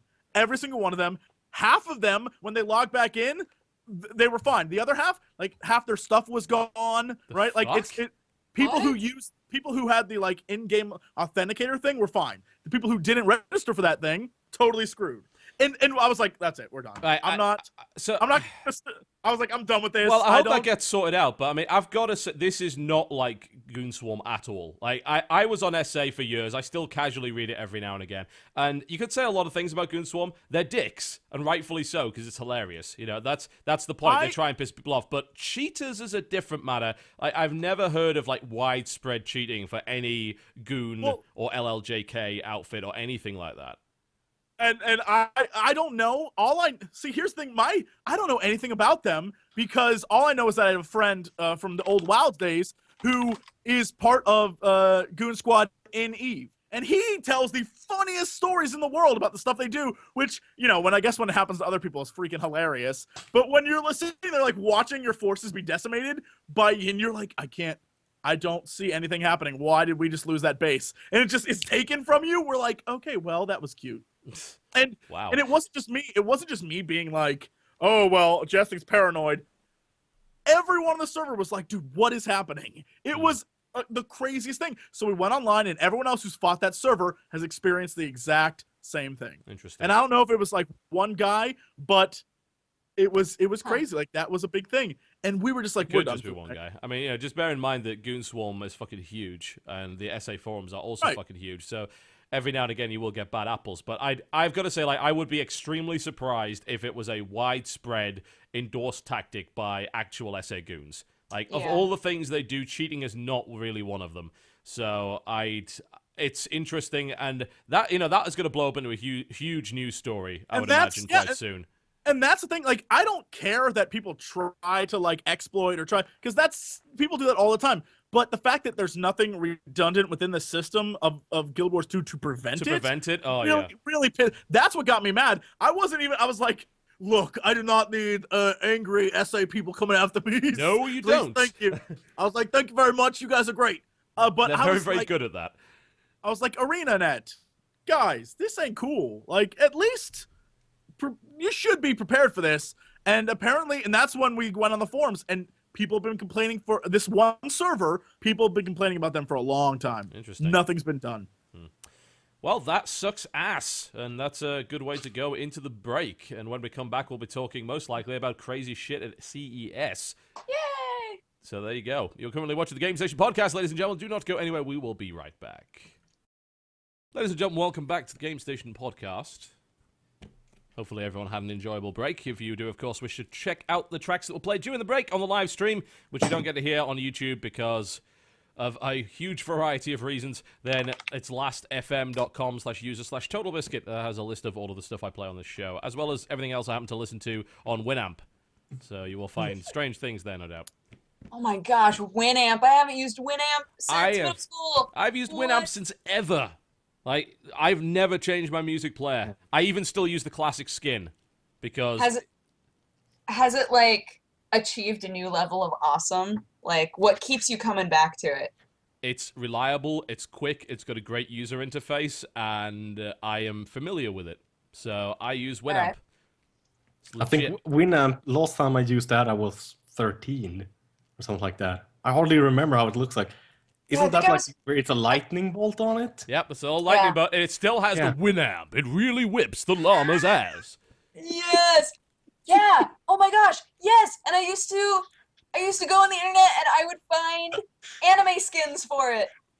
Yeah. Oh my gosh, I forgot about this. I used to have a video game skin for it, I'm pretty sure, like, back in the day. You guys are so fucking corny. Fuck yeah, Winamp's awesome. Like, people say, oh, VLC's like, no, VLC's nowhere near as good for music playing. VLC's for videos, man. VLC's good for video. Yeah, VLC's the best thing for video, but for, like, if I want to manage a big playlist, I'll use Winamp. Winamp skins. It's lightweight, it's fucking brilliant, I love it. Speaking of brilliant, by the way, I haven't advertised, well, so much advertised, but shown off stuff I've got now. I have this. It's a baby in a box. Child. You have a child. It's a small child in what appears to be In a kind of box. Looks Cellophane really in a Russia. box. No, it is actually the most important thing to look at there is that. Not the actual baby itself. Yes. That is the RME Babyface, which is a rather nice audio interface to replace mine, because mine currently has a nasty fucking buzz on it, which people have been noticing more and more the last couple of weeks because it's been getting worse and worse. And it also turns out that a shitty $200 audio interface is not good enough when your mic costs 3 times that. So, it's like you get a really nice champagne and you stick it in a plastic cup that you didn't bother to wash. That's essentially the equivalent. That's So- what I always do. Is I that, just When feel was the you're last time you complicating bought a it for really no nice good champagne? reason. come Come on, on. solo cups, am I right? Guys. I remember the last really nice champagne we had. It was fucking Iron Horse. And it was absolutely dreadful. Are you sure it wasn't Iron Brew? God, I hope not. Jesse, do you even remember what happened to the podcast last week, or is it kind of like having a hangover? Everyone says it's the best one. So I know I got an email from my mother who said, and I quote, "You probably shouldn't ever drink that again."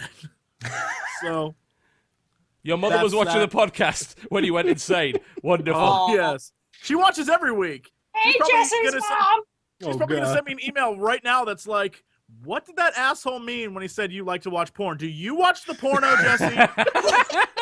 Actually, never mind. Actually, I take that back. I take that back. I think, if anything, she's like, that sounds like my fucking son. Yes, If Mom, anything, that's what it's I'm like. sorry. I'm sorry. I'm so sorry. He's a church-going good man who never watched porn in his life. I promise you. Thank you. Doing very She well. knows that's not true. She knows Yeah, but I 99% can, of what you I- said is not true. I can try, man. I got your back. I got your back. No, Not really, she's like, though. I don't I'm think gonna you should push it off the associate with river him. anytime I get the chance. Bad person. I don't know. I mean, every time we need to spice up the podcast a little bit, we'll give you some Iron Brew, because you have never been funnier. Just want to say that. I can get. More- I more do have. I panic, do I have. think is a good I description. do have 18 more downstairs that I have yet to touch. Oh, yes. That is 18 episodes of pure gold right there. Mm. Wonderful. All right, speaking of pure gold, CES has none of that because it's CES and is full of ridiculous contraptions, many of them gaming related. And there's 3 of them I'd like to talk about today, and then there's a few that you guys have suggested that might not be gaming related at all. But what? So the question is, which do we start with? Because it's like there's the three big new pieces of gaming hardware are the Nvidia Shield, the Steambox, and the Razer Edge. Well, can we just talk about the other crazy stuff first before we get to the specific? Why? Because it's crazy. Yeah, because it's crazy. I want to talk about the crazy stuff All right, too. okay, right. So Jesse, you wish to start, I believe, with this one. Yes, I'll put I have this up so on many screen cool for things people. that I saw. But my favorite one, for those of you who are unaware, there's a headphone. Like at CES, if you aren't up on CES, is where all the electronics people go to show all their electronics crap that is electronic and awesome. And so there's this new type of Panasonic has this headphone that is basically a bone conduction headphone Mhm. that you wear it around the back like you would like those ones that you see a lot of runners wear, and it lines up with like your jaw / cheekbone, and it blasts sound into your bones.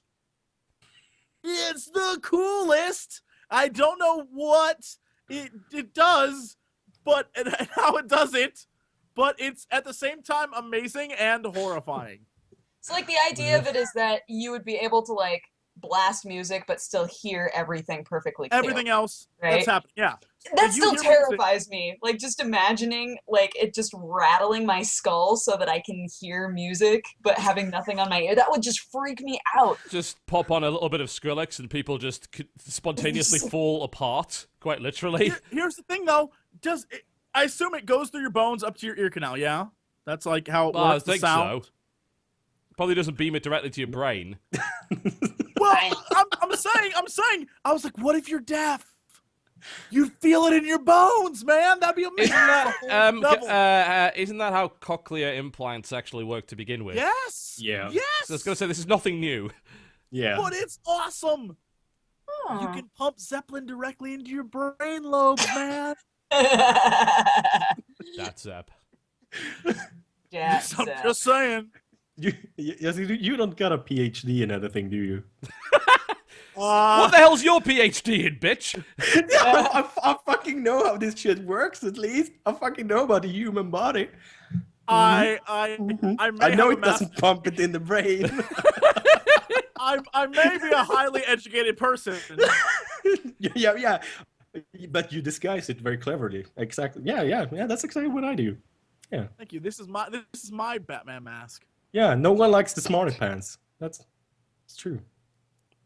Good. But that is awesome, and I also love the new screen. I don't know if you see the screen that is like it's the future, man. Oh, that's a thing. Have you- Yeah. There's The Samsung like fold. Oh, I've seen that. Did you see the? Imagine there's a thing here. This Imagine guy? there's a screen. I just go like with it, and it doesn't break. That's the future right there. Yeah. Did you see the new e-ink display, which is actually quite literally paper? Yes. Is that the black and white one? Yeah. It's I've it's seen that. basic. That's so cool. It is a paper-thin e-ink tablet that essentially it might as well be paper because it is so Yeah. flexible. The whole Oh, that's weird.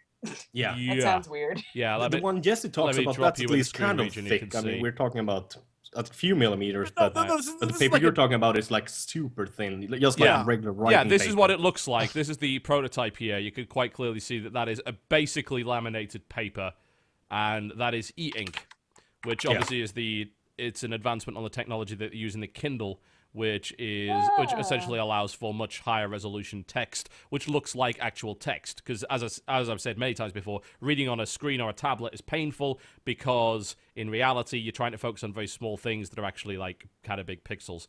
So that is what it looks like, and that's Yeah, and it's very energy incredible. efficient too. I think Yes, you could it run is. it forever. yeah, you can run it for ages. The Kindle, that's one of the best things about the Kindle actually, is not really having to worry about battery life on that thing. Dude, that lasts for days. They last for Lasts months. so long They on a quite Kindle. literally It last for blows my months. mind. Yeah. Because the thing about a Kindle, at least, unless you've got one of the, and we're not talking about Kindle Fire or anything like that here. Just your basic model Kindle is that while it's displaying a page, it uses no power. Fire's booty. Yeah, no power.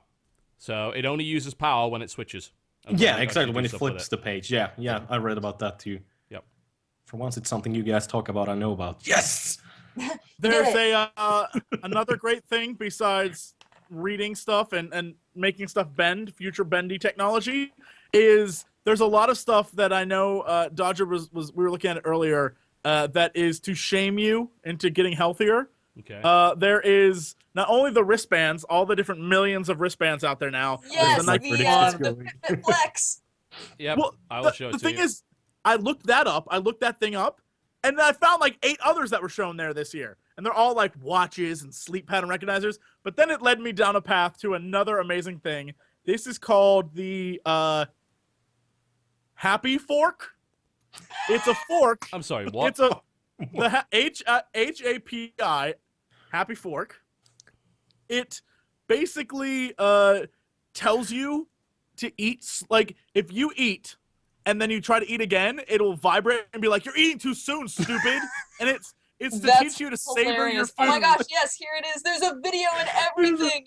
Only in America. Only in America. It's amazing. Links, it's or it hilarious. didn't happen. Okay, Okay, here. right here. Yeah. Look, I'll Yeah, send I to want you. to see it too. I want to see Oh it my too. gosh. It's the this very is it's the very hilarious. first image there. It looks like a really crappy, like I don't even know how to describe that thing. It looks awful, but that's the technology they came up with. What the hell is that thing? It's- It That looks like a sex aid. Yes, exactly. A very painful sex aid. H I'm not gonna judge, but- fork. Maybe for Satanists? I don't know. All right, What? I'm going. This Oh is my going in a God, they very have a weird whole- direction. Hold on, TB. We're about to crash a website. All right, can you link it to me before Happy you say Fork. it? Oh Yeah. yes. I definitely did not just link you the website for Happy Fork. That did not happen. Oh Christ! All right, let me see if I can get there before everyone breaks it. Look at it. That was my favorite thing ever. Oh wow! 1,000 different colors. It looks like a Happy dildo Labs. in the end. Wow! Together in different colors. That's good. Oh God, Happy Fork. That's Why it's important to eat slow? Question mark. You know, my answer to that would be, fuck you, Fork. You don't own my life. You're my real mom. The best part is not only does it vibrate, which I think is kind of like it's kind of cute. Like it's you don't slow down, don't eat so much. I get it. That's cute. But then it judges everything you do with that fork online. God damn And it. you go online on your phone and look at everything you've done. Technology has gone too far when we have judgmental cutlery. Fuck everything about that idea. Isn't there a toilet in like Japan that analyzes your crap and tells you if you eat too much pizza? Yes. Probably. Yeah, if it's in Japan, that exists. Most likely, yeah. That's probably a thing. Yes, seriously, are you sure this is real, like a legitimate thing? So Yes, it's just not a good excuse for like women to get a sex aid toy? Like No. Women don't it's- need a good excuse to We get a don't need sex aid excuses toy. anymore. What the hell are you talking Are you about? sure? Don't need Some- this. Back, some back still massages are very- sold in bookstores.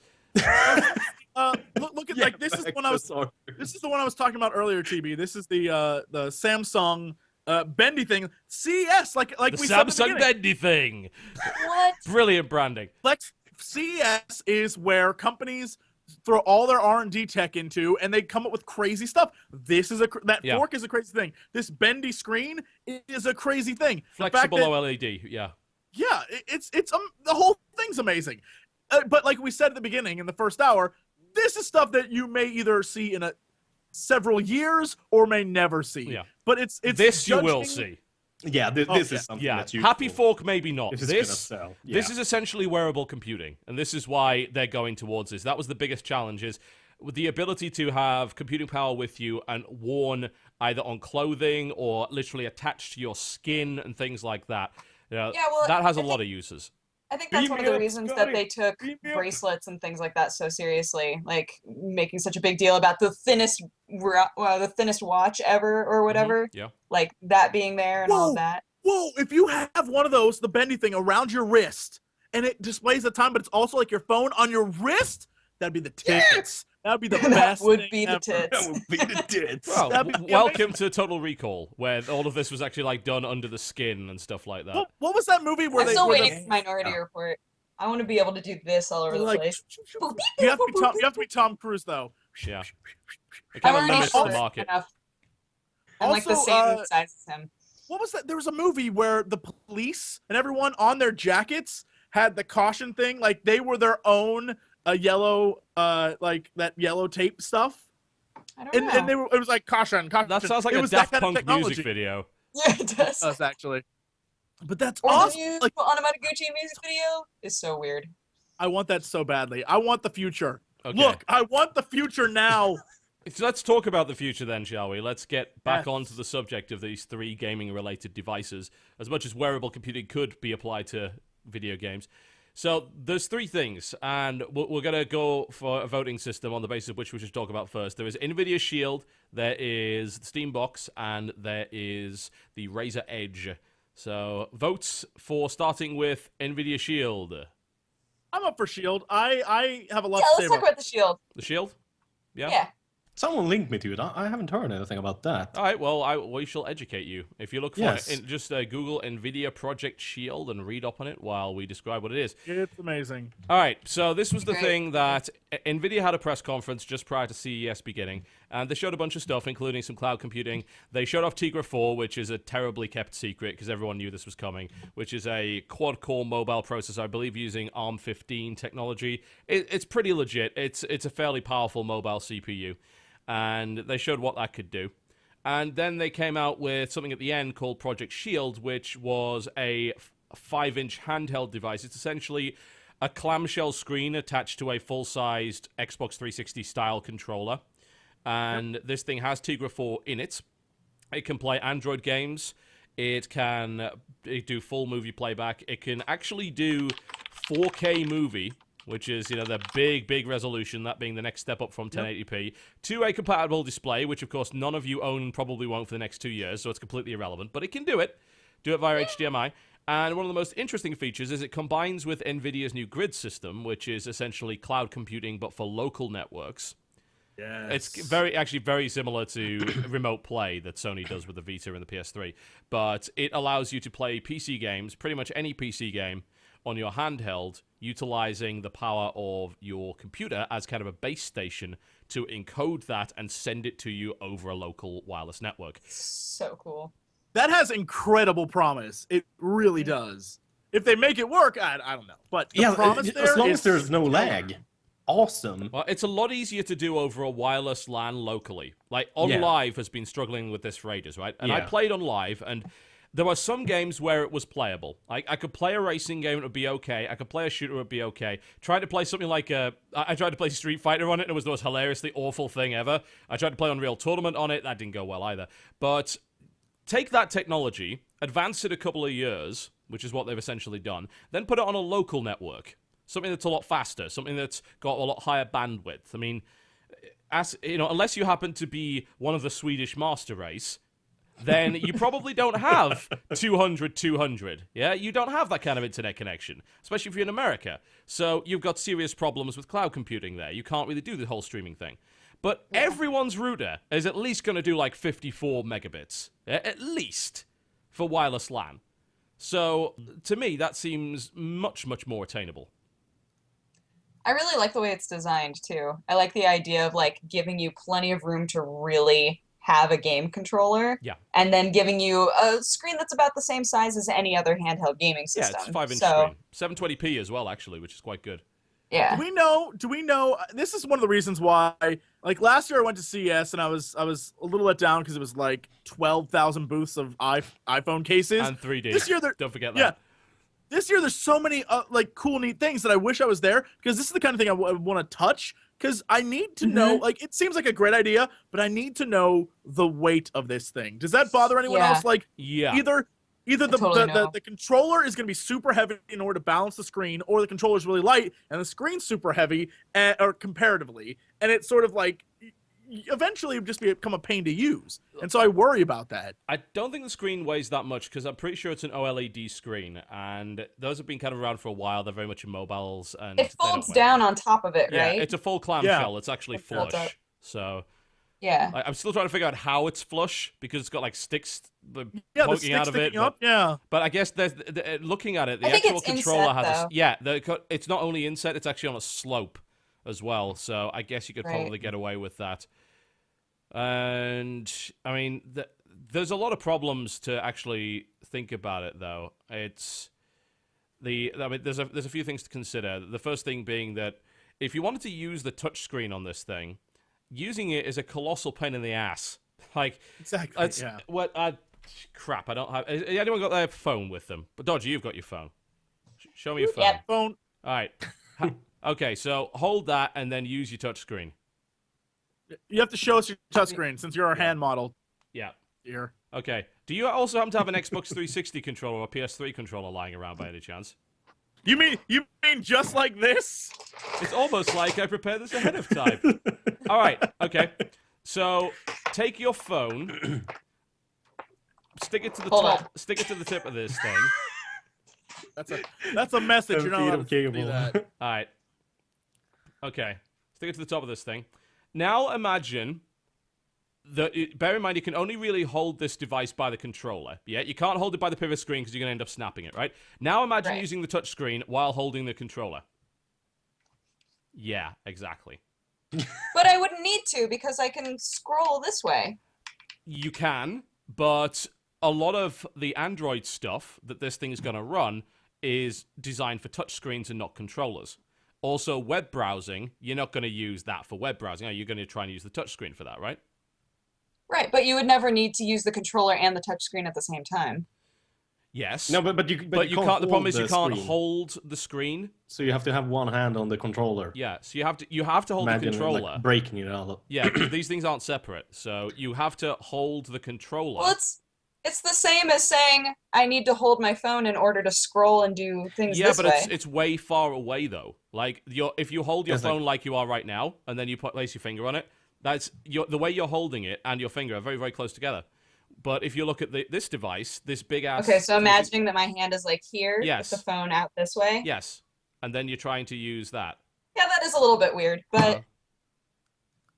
What my favorite I don't part know. is I rarely give credit to the Husky StarCraft for anything, And I never do. I feel like I'm doing a disservice. I feel like I'm doing a disservice to all of us by doing it now. But if you watched his tweets while this press conference is going on, he was hilarious because they kept saying over and over again, "It's 100% Android." And so he would tweet like, "How much? 60%?" Like his tweets from me. Every Android device is 100% Android, right? And technically, this is the least Android thing I've seen because it also does the PC streaming thing. They're like, "It's 100% Android." And so at the end, he's like, "Pop quiz. How much Android is it?" He's like, "A, 20%. It was amazing. They said it like 30 times. Just to make sure you got it, it was 100% Android. So there was no confusion. Mm-hmm. It looks, Pretty it's great. one of those things, it's one of those technologies that looks awesome, could potentially be amazing, but also could have tons of flaws that just make it awful. And that's why I wish I was there, because I want to know. I want to know, because I want this so badly. I really want it. So I mean, I'll probably pick one up when it comes out just to try it out. I mean, Yeah. I went through this on the content patch a couple of days ago, trying to kind of think of uses for it because I own the Pandora, right? I own Project Pandora. Now that thing is a £500, not dollar, so that's about $800. Essentially Linux handheld. Yeah. It's got a full keyboard, but it also has thumbsticks. In fact, let me see if I can show it to you. Where never is heard this of that. thing? The people Open in chat Pandora. people in chat right now are talking about how it looks sort of gimmicky. I think What's you're the missing gimmick? what I don't know. I think they're missing the point that it's like the Wii U in that I can play a Wii U while watching TV and still have the exact same experience because the picture is crystal clear. I can play Dynasty Warriors, which is like 1,000 guys on the screen while I'm watching the nightly news. Yes, I'm an old man. I watch the nightly news, and I'm sitting there playing it, and it works out perfectly. This just takes your computer games and your graphics card with your computer and puts it on the exact same damn thing, which is amazing. Yeah. I think great, it's yeah. a stellar idea. So I'm all for it. Yeah. I just have my worries, but I'm a pessimist, born pessimist. What I'm currently Anything showing I people can on screen, by the way, is Open Pandora. That's what that is. Yeah, I'm looking at it too. Anything I can play Super Mario 64 on, buy. Well, you can play the things you can play that on your good shit, phone. that's good You can shit play right that on there. your phone now, so it's Of course I can't play it. It's not the same oh, thing. your You gotta phone. have Yeah, it's because your phone's controllers. terrible. But Yeah, it is. We did discuss that. yeah, that's it. I own this, and I have not found a use for it yet. This kind of being the problem with it. It's a really cool idea, and it's powerful. You know, it's a meaty piece of kit. But Mario Kart 64. yeah, it is a microcomputer essentially. It is, and there comes this point where you have so many gadgets and you can only really take a certain number with you, and you've got to figure out, well, is this going to be useful? Because the coolest thing about this thing to me is the whole PC streaming, but you can't really use that outside of your house. Yeah. So, I mean, they did say they're working on streaming for like 4G LTE and things like that, but again, that runs into the same problem that you have with OnLive. So, and you can already do it with Android devices anyway, so there's nothing new about that. So you've just been struck by lightning. What is it? No. Dodger just reminded me of another thing, but I'll hold it off to the end because it may be the I best. didn't want to interrupt, but we can wait until we're done talking It about may be the legitimate. single best CES thing ever, and so we'll wait till the end because it's better than any gaming thing, but it's not related. So please continue. Sorry for interrupting. Davey looks so unamused. I wasn't going to mute. What are you talking about? This is standard me. Yeah, that's what I'm thinking, dude. Isn't that Okay, I'm well, actively we trying talk not to about talk next, over people, then. and I'm failing. I don't think we've come to a conclusion on this thing yet. Can we try to do that? It looks I think cool. it's about We don't Shield. know yet. Yeah, about Shield. What's the conclusion on this? I think it looks amazing. So My big thing is that I really like the design of it. I know that like acting out the whole having the controller and the touch screen, I think that it might be like kind of awkward, but I think that it's brilliant to actually give the player a full-on controller with the same size of screen that they're used to with handheld. I think that that's great. And what I hope is that the actual Tegra 4 program and the Tegra Zone, I believe that everything that is being developed for that has to have controller support. I think that's actually one of the priorities for it. And what my hope is that if enough of these devices actually end up in people's hands, it doesn't have to be Project Shield, it can be any Android device that has a controller. If enough of these things end up in people's hands, there's a market. That means we get more controller-enabled games. That means we get more games that are designed not around having a touchscreen, but around having a physical controller, which is a good thing because that means the quality of games goes up, for the most part, in the genres that I'm looking for, rather than, you know, just puzzle games and occasional kind of infinite runners and swipe games and things like that. Yeah, I mean, I'm not really big. I want to play real games, like you do at the PC or with your regular console. So I think that thing would be something I might actually buy instead of a console, actually, to be honest, almost. Or did I understand it wrong? Did you have to have a console to stream to it? No. So do you only need the controller you need an NVIDIA card. So like anything, that's all you need. Anything yeah. I believe so they were saying the $650 upwards, which is a $100 card. Anything up of that will do it. It's only 600 series. So even if you have a uses the 590, Kepler encoder. it doesn't count. Yeah, so you have to have 600. Yeah, you need Kepler essentially to do that, but those cards do it, and they're not that expensive. So, yeah, I mean, sitting taking a poop, you can play. That's awesome. real racing game. What an endorsement! Who doesn't want to do that? Like, I'm gonna go take a poop and play some games. That's awesome. I do everything while pooping. If people who watch this podcast know, that's where I There get you most go. of my work done. That's that's where I played my 2-hour game of Risk. Oh man, that's way too much. I had finished long before that game was over, and I was just like, I ain't moving. Fuck this shit. Oh man, I envy you living by yourself. See, I have to be courteous to the other people who share the bathroom with me, and I have to be like, okay, well, I guess I'll leave and finish this. we just made sure everyone in the house had a Not separate in the bathroom, and bathroom. it wasn't a problem anymore. Yeah, but you don't have a problem with letting your cats poop lay around? I mean...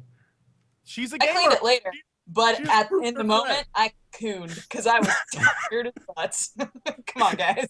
But it's so good that you're so nice to everyone else, not stinking up the apartment and stuff from the toilet, but from your own room, nah, that's another thing. Like, it's a cat. That door was closed. Cool. Yeah. I know he would have woken up and closed the door if it wasn't. He would have been like, I can't. The only reason Husky was awake was because of me. I'm very sorry for that. It's okay. Business, man. Business. Oh my god. Holy shit. I'm sorry. I'm just looking at they've just announced a new set of beta changes for Heart of the Swarm, and I'm like, what? Tell me all the things. Dodger, Reaper doesn't require a tech lab anymore. What? Yeah. How fucking crazy is that? Really? Does that mean you can put a Reaper reactor Rush? on it and build two other Reapers, obviously. But the Reapers, how often were they used, really? Never. And like, this might be okay, a good. Yeah. change. So do you want to hear the problem? Let me just tell you the problem with this. So, and I think they also broke Cadesius Reactor. That sucks. The problem with Reapers in Heart of the Swarm, right, is that Reapers got a buff, to make you use them more. Unfortunately, the problem with that was that in the Terran versus Terran matchup, the way that things work is that an early Reaper, a really early Reaper, especially multiple Reapers, is very difficult to stop. And if you were to build enough barracks on one base and pump out enough Reapers, the only answer to it was more Reapers. So... Reaper escalation! Yeah. Explain to everyone who's not understanding. It's total shitfest. Which is okay, but only first, right? only if you started building Reapers to begin with, because otherwise you can never catch them, right? So by making Reaper not require a tech lab add-on, you're able to still go down your standard build order, but then build Reapers when you need them without having to fuck everything around. Plus, I believe that means you could add a reactor onto it and build 2 Reapers at a time. So what's better than 1 Reaper at a time? 2 Reapers at a time. 2 Reapers. So that's Blizzard's solution to that balance issue. That's a really interesting one. Huh. I don't think that's gonna work. Probably not, but it's beta, so it's fine. Is there anything else? Still major haven't that gotten they've to done? try it. There's all though. sorts of crazy shit they've done. Let's see. Reaper Rush! They changed the Raven Seeker missile again, but they decreased the energy cost to 75, so you can fire 2 of the fuckers, and you can also it's gone back to doing the whole splash damage thing that it used to. They also Yeah, that's something I never really used. Oh wow, they buffed Reaper movement speed again. Right, okay. Because why not? Oh, that's awesome. Oh my Dude, god. Reapers were the best. Siege tanks no longer require siege mode in order to enter siege mode. Wait, What? What? What? The siege mode upgrade is no longer in the game. What? Dude, it's about damn time they buffed the Terran. That's what I'm saying. F them punks and all the Zergs. It's about damn. I want all this. I want all this. Would you like to know more? Yes, I would. yes, please. Service guarantees citizenship. Oh. Yeah, so that. We're not going to talk really much about that, but yeah, Blizzard be crazy again in beta updates, which I fucking love. That. And this is why I love beta, because they do stupid shit in the hopes that it works, and sometimes it does. So it actually ends up being really good. Yeah. All right, let's move on to the next device then. Shall we talk about Steambox? Yeah, let's Yes, do that. please, let's. Okay, let's talk about Steambox. So Steambox is a bit, it's a bit more weird, and the reason it's a bit more weird is because it's not a thing. It's not a product. Like Nvidia Shield is a product. It has specs. It is a physical unit. You can look at it. You can touch it. You can play with it. Steambox. Initially, people thought the Steambox was what was also called the XI3 Piston. Yeah. Now this was a micro PC. This is something you can actually hold in your hand. It's. Do I have anything? Yeah, actually, I have a large amount. Hold on. Here's a screenshot of the piston right here if you want to use Oh it. yeah, I know. I was trying to make a more physical example to scale. So, God damn it! Right. These Shadow era physical cards, yeah, as you can see here, that is the size of a piston. Yeah, that's the size, pretty much. It's maybe a bit higher than that, but it fits in the palm of a large man's hand. Yeah. So this technology was based, or at least the Steambox and the piston is based on the specs of the XI3 XA7 or X7A, I can't remember which is a modular handheld, well, it's not so much handheld computer, it's a modular computer that is very portable, very, very small form factor. So we're talking external power supply, probably a lot of external storage. Maybe you get an SSD in there, maybe you don't, but it looks like it has 4 external eSATA P ports, which indicates to me that it would all be external storage. It's also got shitloads of USB, right? So that's why it's so small, and it's also modular because all of the components are on 3 boards, yeah, which you can take the boards out and you can kind of swap them around, and you can potentially upgrade it that way, because all the components are integrated into these boards. So instead of having to buy a component that you have to kind of fit into the board and shit like that, you just buy a new board with certain kinds of tech on it, and then you slot it in, and it supposedly works. However, the thing which muddied the water, really, was that the Steambox itself would appear not to be the piston. That is simply it's a prototype, or it's one of many prototypes that Valve are apparently showing at CES. The Steambox itself is a concept. It's the notion of essentially being able to deliver Steam games in big picture mode to a television in a small and affordable form factor that is not difficult to maintain. That's what the Steambox is, according to everything I've heard from CES, anyway. I just have a hard time thinking this is gonna work. I mean, like just the heat coming off like a modern PC right now. I mean, my PC it's a good PC, but there's a lot better PCs, and my PC is like a freaking radiator. I mean, like, how is that small thing gonna like put away all that heat without melting into the floor? Yeah, heating's an interesting one, actually. Like, yeah. Especially when it comes to power, because they're looking at integrated graphics, and they are obviously their power supply is outside the machine, right? So it's like a laptop power supply. So that thing's going to get pretty hot, but it doesn't really matter because those components are more than capable of doing it. The case itself is also a heatsink to some degree, but of course that's only as effective as where the heat goes. And people always say, "Oh, you can have a fanless everything. You just make the case a heatsink, right?" Yes, but the heat has to go somewhere. Yeah. If you stick this thing under in your shelf and like under your television, and there's no way for the heat to kind of escape, it's still going to kind of hang around. Yeah. And I believe there must be a fan, at least one fan in this thing. It won't be a big one, but there will be a fan. when you look at the piston, it has literally like a grate along the sides of it so that it has a lot of way to get air out. But you're right, you have to treat it the same way that you would treat a PC or anything else that needs to have the open vents. Yeah. So you couldn't just like put it somewhere where like the heat's just going to keep circling. Either they're thinking of making a PC that's really cheap and affordable that you can kind of play games on, and then it's gonna work without a problem. Like if it's not very good or powerful, like in the means of showing off graphics and running at high FPS and stuff like that. But if you want to have it running good with a lot of high FPS and high graphics and stuff like that, then that small thing is not gonna be able to put away all that heat. That's even if the entire thing was a heatsink and like the graphics cards were like mounted on top of it. Well, like, I mean, the thing about the graphics card is that it is using integrated. Like lately, I've got to say that integrated graphics, especially on CPUs now, has become a lot better. And here's the thing: here's what you're competing with: 8-year-old console hardware. That's actually not as difficult as it seems. And we're talking about the ability to play games on kind of medium graphics at 720p here. Yeah, that's actually not that hard anymore. No, yeah, and it's just going to be doing the same thing that the Shield is going to be doing, right? It's just going to be taking information that's in the cloud system and filtering it onto your TV and utilizing big picture, right? No. It's this is where things get really confusing, because the Steam box is that, but it's also this. So the annoying thing about it is that Gabe went to The Verge, actually, and he talked to The Verge in great detail, and he talked about a 3-tiered system that was like, so the kind of entry-level thing being cloud-based solutions, streaming solutions like you were talking about there. Stuff I think is like Miracast and NVIDIA Grid, things like that. And sorry. But he also wanted the Steam box to be a physical kind of server thing, which was able to stream Steam games to all of the televisions in your house. Okay. Which, I mean, you don't even have to stream it. As long as this thing's powerful enough to run it, then you could do it that way.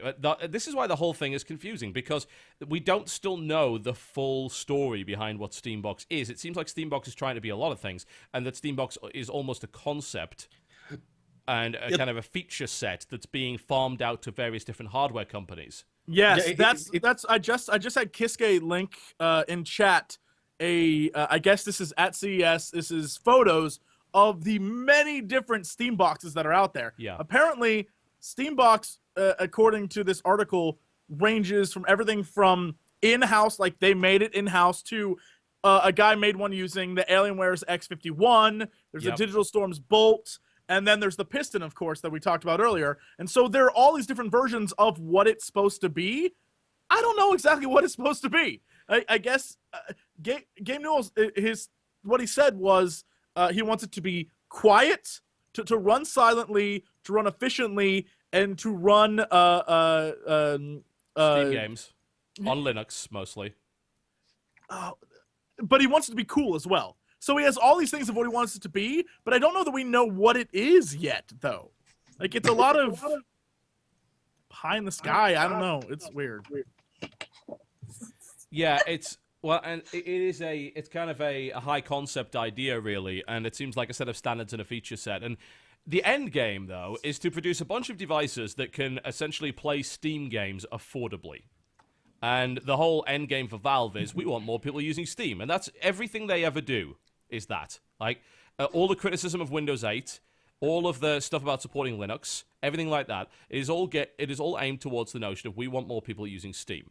Windows 8 is a threat to them because it has an inbuilt store, and it also has a bunch of things which could be considered to potentially be a slippery slope down to a lot of closed platform standard stuff that is really not good for any competitor, right?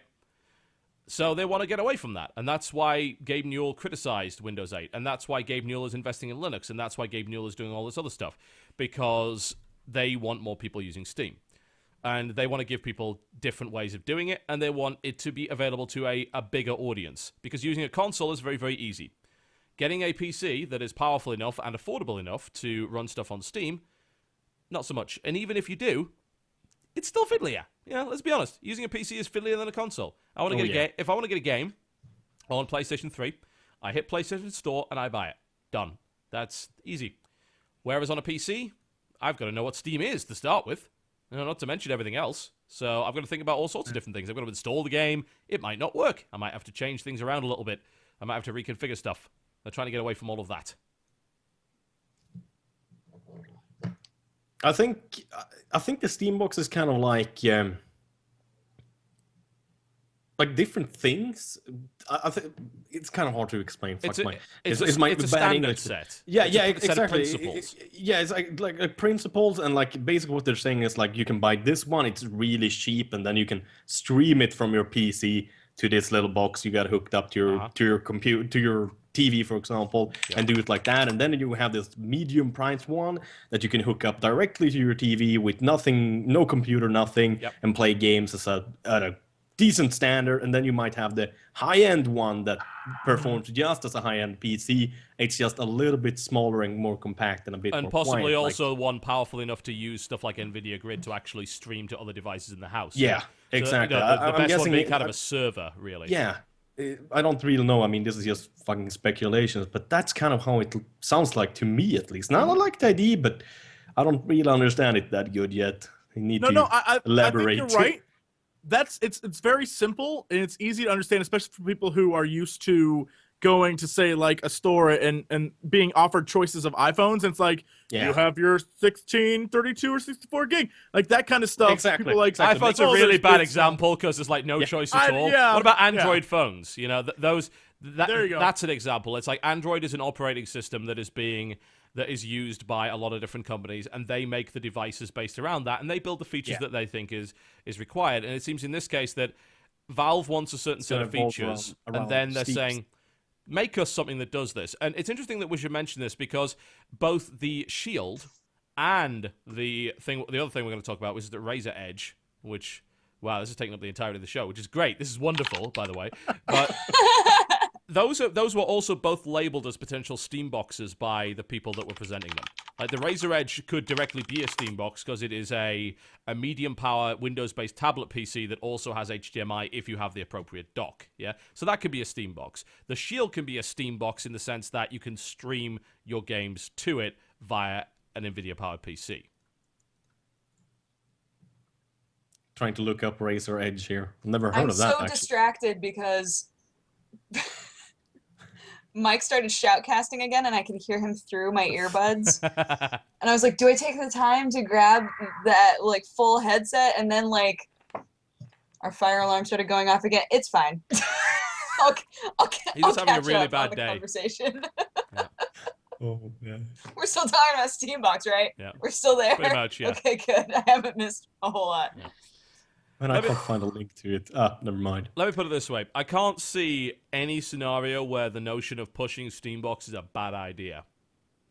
Because anything that essentially allows people to utilize PC games in different ways without most of the barriers to entry is a good thing for all of us here.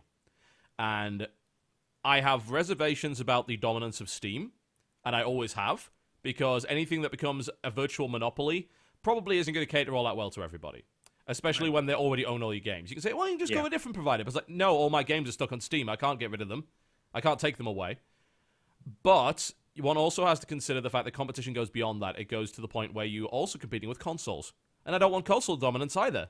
I want there to be a vibrant gaming ecosystem where good games are released on multiple platforms and they all compete with each other for power and they push the technology forward and they all do innovative things with new features and shit like that. That's good. Yeah. You know? And most of all, I don't want fucking mobile consumers. phones becoming the primary development platform. So anything that stops that from happening is wonderful. Yes. Oh, fucking mobile games. God damn it. Yeah. They're the best! You guys are great. No. TV suggests more mobile games than anybody else on this show. I'd just like to point that out. I usually have one for a week, but that stopped when I started playing on my Vita more. So then I was like, oh, I don't need mobile games anymore because this is much fucking better. Well, there you go. Oh my god. No, but I think many people are afraid, like when it comes to when they are on console and stuff like that. I think they are afraid to go to PC, like for two different reasons. The fucking price. I mean, it costs way too much to get a PC that runs stuff good. Yes. It is way too expensive. Way too expensive. So I definitely understand console players that way. And the second one is, of course, knowledge. I mean, it is so easy to just hook up your console. And I mean, some people fucking struggle with hooking that up. How are they going to hook up? That is true. What is the HDMIs? Can I yeah. have some more HDMIs? I hear Yeah, I it's have to like- buy a monster cable for extra HDMIs. It's like people are. I understand that people are afraid of that stuff. So I Yeah, think that can be a really great way to give people affordable and easy PC gaming, because we gotta be honest here. Gaming on the PC is always the best. It is the best in the enjoyment Yeah. and the quality. But It is not when it comes to objectively the price best because and how easy it is. like It's too if you were hard. to compare, if you're doing direct comparisons between games, then yes, PC gaming will always be the best because if you want to use a controller, you can plug it in, no problem. If you want to use a TV, you can do that too, and the performance is always going to be better. Yeah, so it is objectively better. So, But price, it sucks, and yeah, how a whole bunch of other shit the sucks. ease of use. Exactly. I'm hoping, and this is I actually am looking forward to this. I hope this type of innovation finally spawns the console companies to actually come out with something new. Wink, nudge. E3, please. Well, that's the Major Nelson has a countdown to E3, which is, only really means one thing. Unless they're announcing the Kinect 2, then it probably will be the new Xbox that gets announced at E3. Connect. Oh god. Yeah, let's not even go there. That's probably for the best. No. The Xbox 1080. Yeah. 10 Whoa. 12 Whoa. 70. They skipped 720. frames a They don't even- second. Well, yeah, of course they skip Xbox- 720. Actually, the Xbox 1080 makes total sense if they were able to natively run games in 1080p. Xbox If that's what it's called, 4K, you man. heard it here first. Yep, It was me. exactly. It's Xbox 4K is what it is. Yeah, right. Xbox 4K. Yeah, we're just, only a few years behind that, to say the It's least. so embarrassing. My TV is still 720p. Wah, Oh, wah, yeah. wah, Don't Yeah. worry. wah. You and the majority of the world. Don't Yeah. worry. Oh, it sucks because my PC runs 1080p. Like, there's not a PC monitor out there that is, at least in Sweden, that's 720p. I mean, I haven't seen one. No, for, you're like, not going to find a 10 years. 720p monitor. Like, even laptop displays do better than that these days. Yeah, but- even like a really thick old screen that's like 15 years back. Like, the first PC my family had. It's that still was probably going to do 1080. 1600 by 1200, right? Yeah, I think so. Yeah, it might be. I I'm not remember sure. my old monitor like 10 years ago, which I happened to use on the Acorn Archimedes, as it turns out. Just wanted to bring that back up there. Yeah, Thank you. I'm no glad problem you at did. all. Wanted to bring that back. I was bringing it back. I think that was 1280 by 1040 or something like that, in a 4x3. So even that was better. But there you go. All right, should we move on to the last piece of tech to talk about, to discuss? Yes. Yeah, let's, Second to last. yeah. Okay. Oh, I don't even know what it is Well, you come up with there's here, but I have another one too. Don't distract him, Okay. Jesse. That's fine. These essentially count as host topics, so it's a CES show. So the last thing is, and I'm gonna try and show this on screen for people here, and I'm probably gonna fail utterly, but The Edge. yes, the Razer Edge. I'll pop this up on the screen for you. So this is actually not new, because this was introduced as a concept last year, I believe, at CES, by the name of the Razer Project Fiona.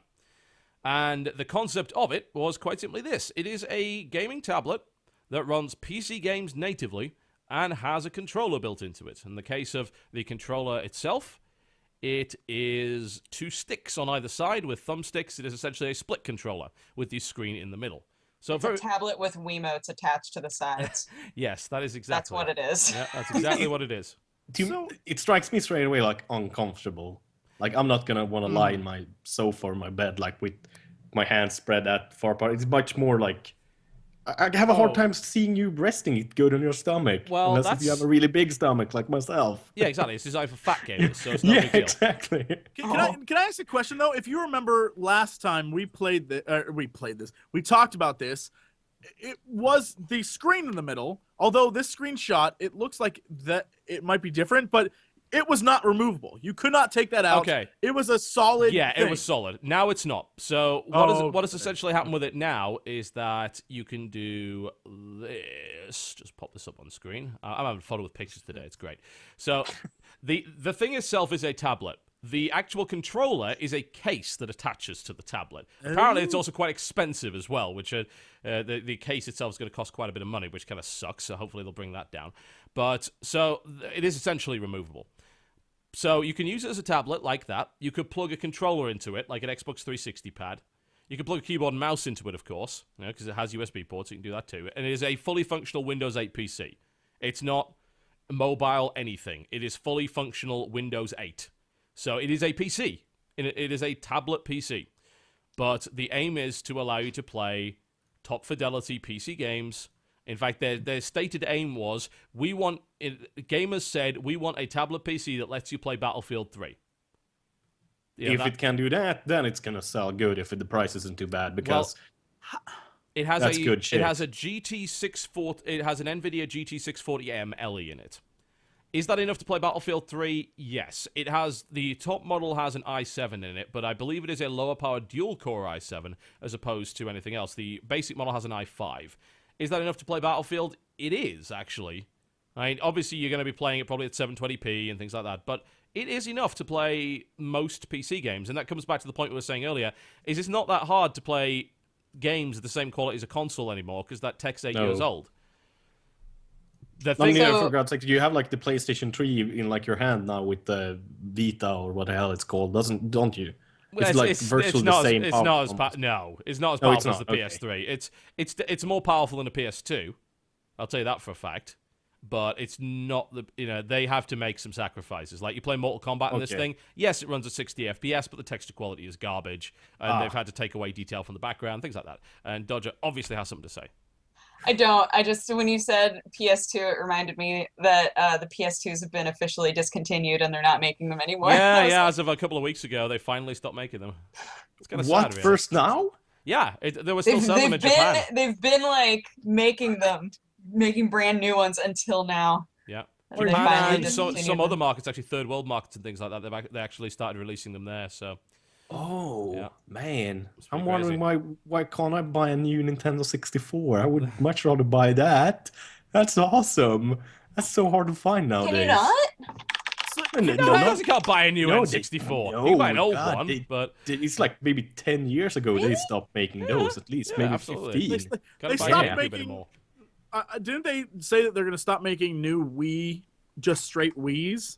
Not for a while, because they still have the Wii. They just released the Mini Wii. I should call it Mini Wii. They released the miniature Wii with the new form factor. I think it was this Christmas. So there's plenty more life in that beast. But but they make it smaller so people would buy new ones. Naturally, of course. So can I ask a question about the Edge? Yeah, of course. The NVIDIA. The Shield uses your computer and everything that's on there to play. Yeah, but runs Android natively, so you can play Android games natively. Yeah. The Edge, how do you play the games on that? It's got Windows 8 on it. It's just Windows. Everything is built into it. So everything so you're always downloading games. You can't like physically purchase a game. Not that I don't know. Well, it does. It doesn't have there's nothing stopping you plugging an optical drive into it. Right? Yeah. You can just. I don't know. If you need a DVD drive, it's Windows 8. You just plug one in USB. You just use an external one. Interesting. All right. So that's cool. Yeah. If you want to use a CD or DVD drive, you could do that.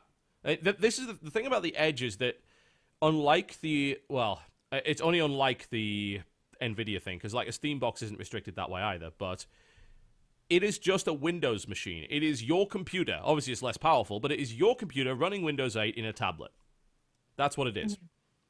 And obviously, you're paying a premium for the privilege of doing that, because it's a small form factor, it's a tablet, it's obviously going to be expensive. And the i7 is a lower power i7, so it's not quite as meaty. The 640M it's capable. It's definitely entry level, but it's capable. And then you've got this tablet that you could play, I could play Assassin's Creed 3 on it, or I could play Darksiders 2 on it. And I could just use the controller, or I could plug in my own controller. It's also got the keyboard dock So it's essentially a laptop as well. Well, how much how much space do you have? Like how many? It's got an like, SSD in it, and I don't know but what kind of SSD? Because then when you consider games, depending on the game, you might only be able to fit 3 in there.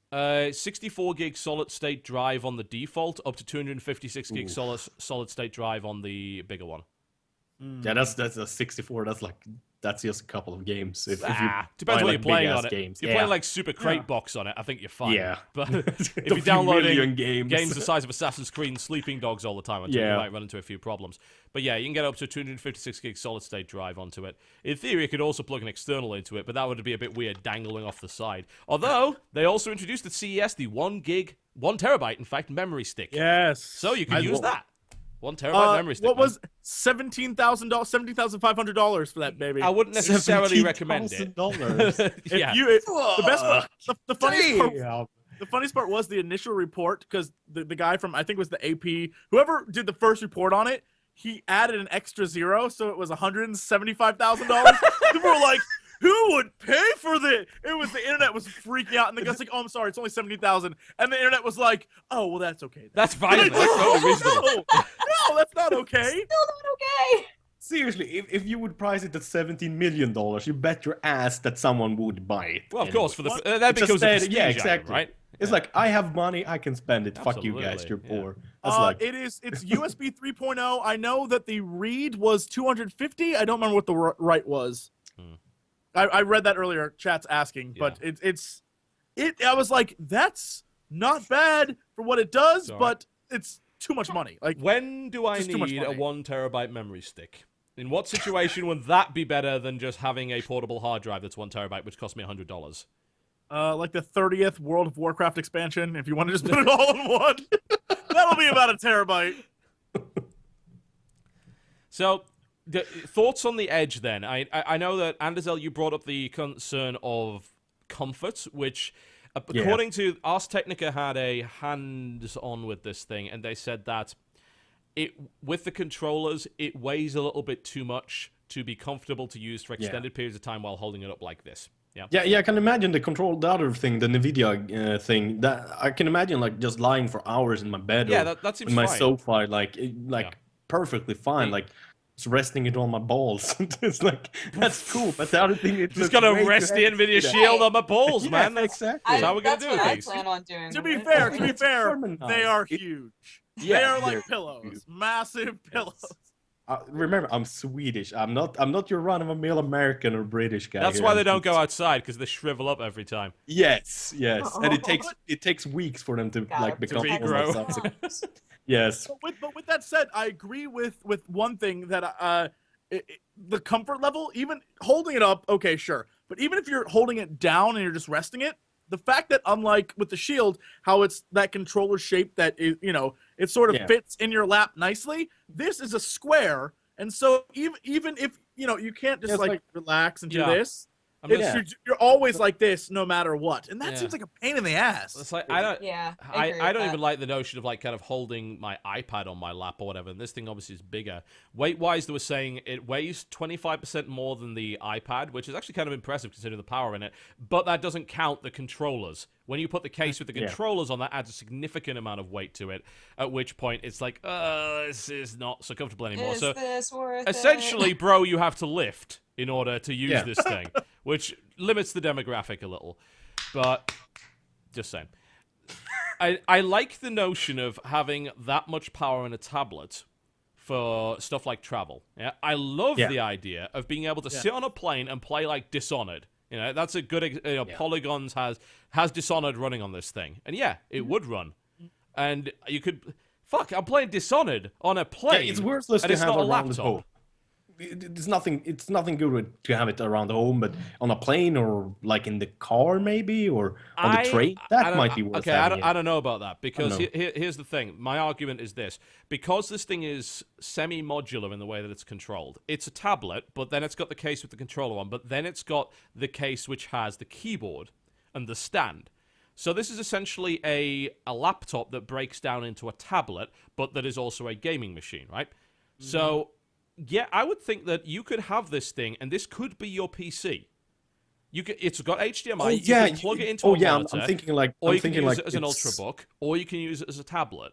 But then Or you get to the console. problem of, storage space. There Externals. might not be enough. Well, the externals then, that's just a pain in the ass eventually. Is, how many connectors does it have? What can connect? There's so many things It's got a good few USB ports, plus of course USB hubs. That's not really a big problem. But then you're taking up 2 for your keyboard and mouse, and Mm-hmm. so it's that whole thing of just trying to figure out what fits where and how it all works. Yeah. It's Plus a the good additional concept, cost of but- getting a bunch of docks, like the TV dock, which has the Yeah. HDMI apparently costs, and then the controller dock costs and the keyboard dock costs. So eventually, I can see it maybe in some situations for some people actually completely replacing the notion of their laptop, their tablet, and their home computer. That Being I a- can see. Yeah. Being able to replace yeah. all 3 of those and actually still have gaming power, that's a pretty fucking awesome Yeah. concept. That's the only thing I can see it being good for at home, because I would never buy one of those when I have my actual PC that's good. I'd rather sit in front of that and play. But if you don't have maybe a good PC or something like that, then this might be good. I don't know. Although you're then still asking people to pay the base model. I believe they were looking at paying, I think it was $1,100. The controller dock, some was saying was $200, which is that's crazy. The TV dock I know is about Yeah. $99. And obviously, we're talking about base models here. Like, you go with the i7 with the 256 gig solid state drive and all of the stuff, you're probably approaching $2,000. So That's like my PC. I got That's a it. pretty damn good PC. that, so and that's where it Yeah. becomes this is a device for people with quite a bit of money. yeah, And I can make, again, the argument could be made that you could replace your tablet, your PC, and your games console with this thing, arguably, but only if it works well on each, and we don't have proof of that yet. T.S. Smith in chat said the perfect example of what this is for: college. It's for people going off to college. It Yes. covers all your bases. It does, yeah. It's Yeah. portable. It doesn't take up your room. That's exactly what this is for. Yeah, and you can plug it into your television, so it then becomes your games console or your media center. Bear that in mind. This Yeah. thing is outputting 1080p video. It's your Netflix machine. It's your piracy machine if you want. It runs Windows 8, whatever the fuck. Funnily enough, that will probably sell a shitload of these things, because it's like the only tablet where pirating AAA games is actually a legitimate notion. You can't do that in anything else. That's That's horrible, but you can. Just saying. That's a genius. Yeah, this is your Hallelujah. dorm room. This is your dorm room PC now. This is what this is. If they can really do Sounds- this, that's what it is. Yeah, That's smart. that's nuts, absolutely nuts. But yeah, it's got a ton of potential. But again, you have to wonder if they can pull it off. And obviously, cost is going to be a factor, and it's going to price a lot of people out of the market. But if you happen to have that kind of money, then it seems all right. But honestly, again, the weight thing is a concern. Maybe they can improve that before it comes out, because if I want to be playing those games, it needs to be comfortable. I've said this many times before. Using a laptop on a plane, if you fly even remotely regularly, fuck no. Like, unless you're in first class, and even then, like on say domestic flights, if I fly on like an A321, which is the plane that I fly on mostly, even in first class, which I very rarely go in, I am not the bourgeois. But just saying, it's like, he makes enough YouTube money, they can fly everywhere first class. He makes demands of events. No, he doesn't. But I just want an exit row. But even in first, that doesn't cost any extra on most flights. Damn it. Even in first class, putting down a gaming laptop, like especially like my 17-inch screen, the G73 that I have, fuck no, you're not pulling that off. Like, you could be the skinniest man in the world, and you still couldn't do that. This gigantic ass thing on your little tray table, no, it's not an option. I mean, I imagine it being not much. What the fuck? I get it. But it's a wide lens Yeah, on I'm this. imagining bastard. it like Yeah. this. Yeah, but yeah, I think exactly, It's like- actually bigger than that. I don't know. Maybe like this It's wide? it's 10 inches. I don't have a ruler around. Don't even say a thing. I could show you an inch. Okay. Don't even. Yeah, Yeah, got it's sweatpants on. They come off quickly. stop right now, you Swedish fuck. God damn it. I thought the Finns were like that. The Finns, I just want to point out, the they're Finns, Chinese, the so they Finns do want this whatever shit they all do. the time. Like, they're a culture that really loves sauna, right? So if you want to Yeah. see a lot of naked, sweaty men, go to Finland, because there's a shitload of them. But they're ugly. They're not like us Swedish men. We're beautiful. They're not bred from the good stock that you stole from every other country in the Viking pillaging. Exactly. Jesus Christ. I think we're missing the fact that chat had We're missing a lot of things. Chat came up with a lot of really agree. good one-line zingers for you, TB, when you were talking about plane seats. They were like, of course he doesn't fly first class. There's no first class seats on charter planes. I was like, these guys are good. They're on the ball. Nice. Well done. Well done. Chat is very good today. Yeah, they're So doing well. good. Oh, Jesus. Yeah, so I suppose, like, conclusion is, like, expensive. Seems like it's got a shitload of potential, but unfortunately, when you have things that have that kind of potential, it also means that even if just one of those kind of elements that I talked about doesn't work properly, then the whole idea of this being an all-in-one solution to everything kind of falls to pieces, right? So it's got to do everything well. And Razer are also building a PC. How crazy is that, for a second? The guys that make mouses and keyboards are building a tablet. Yeah. I think they're taking water over their heads. To be fair, I mean, they did also make the Razer Blade, which is a laptop, which is also too expensive. But it really is. That shit was crazy, wasn't it? Fuck. Like, that thing's almost $3,000 for specs that are just not even up to par. How close is Razer to... Like, I don't want to equate the two, but Razer is sort of becoming a new age Alienware. Remember when Alienware was like all the shit back in the day? Still kind of is, Yeah. actually. Yeah. You pay a lot for Alienware, but they're still good. Oh, come on. But come on. Alienware now, They're Alienware now is overpriced. It's not essentially like it was. They're overpriced. no. That's because when it got with Dell, it became sort of like hidden under the Dell's like. They don't even have like I have an Alienware monitor I'm using right now. You can't even buy an Alienware monitor now. They do not exist. And like Alienware back in the day was like the best thing ever. And I think that Razer is sort of in that sort of niche, like if you want to show off, you got your awesome swag. This is it. Yeah. This is. Oh, they've always been like that. I don't know if you've Yeah. ever seen them at any of their little stage shows that they do at like E3 or PAX Girls. or. Yeah, girls. It's giving out mouse pads and stuff like that. Playing obnoxious dubstep. That is Razer in a nutshell. You know what I Porn imagine? set, basically with lots of computers. Oh, you must have seen them at DreamHack, ImAnderZEL. Yeah. I was at the SteelSeries stage, who are their direct competition. Yeah, Imagine what was happening there. Yeah. We're like night and fucking day. We Like, were really professional I was doing guys in, like, esports nice commentary shirts. there, and they had girls dancing on the stage playing obnoxious dubstep, and we were constantly turning our volume up to annoy them. Yeah. They were It's too just like loud, man. Nas. I was trying to do esports. Esports is more important. Oh yeah, I enjoyed that. That was Yeah. actually really fun to watch. I imagine Hey.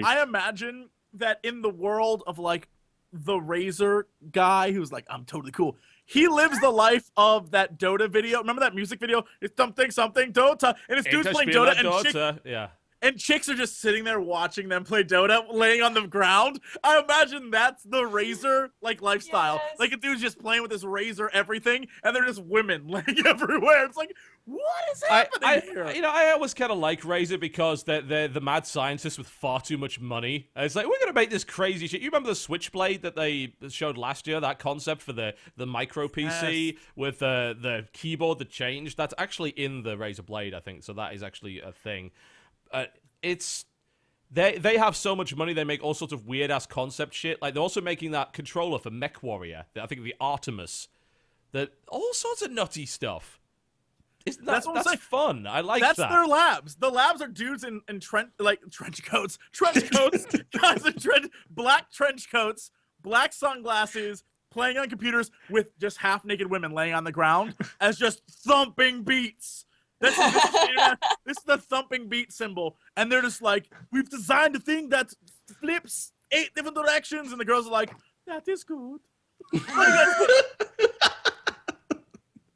That's the Razer Labs. I want to go there just to prove this point. Razer German? I didn't know this. Is that? Yeah. The EU headquarters is in Germany. I might be wrong though. All right, okay. I think this has gone as far as it can. We draw the line here. We do. This far and no further. But before we go on and, we start to kind of wrap the show up, I would like to tell people there's a new bundle that just came out that's actually insane. So Indie Gala every now and again does some pretty good stuff.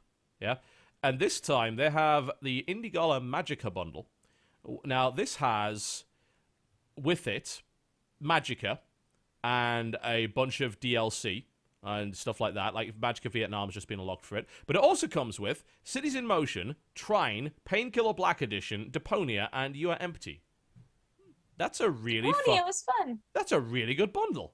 And this is a pay-what-you-will bundle? Yes. It's the standard, pay above the average and you get extra stuff and things. But, yeah, nice.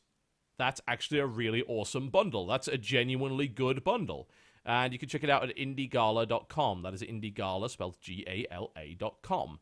And that's running for the next 15 days as of the live broadcast of this show. So I'd go check that out. It's worth it just for Painkiller, man. Painkiller Black is fantastic.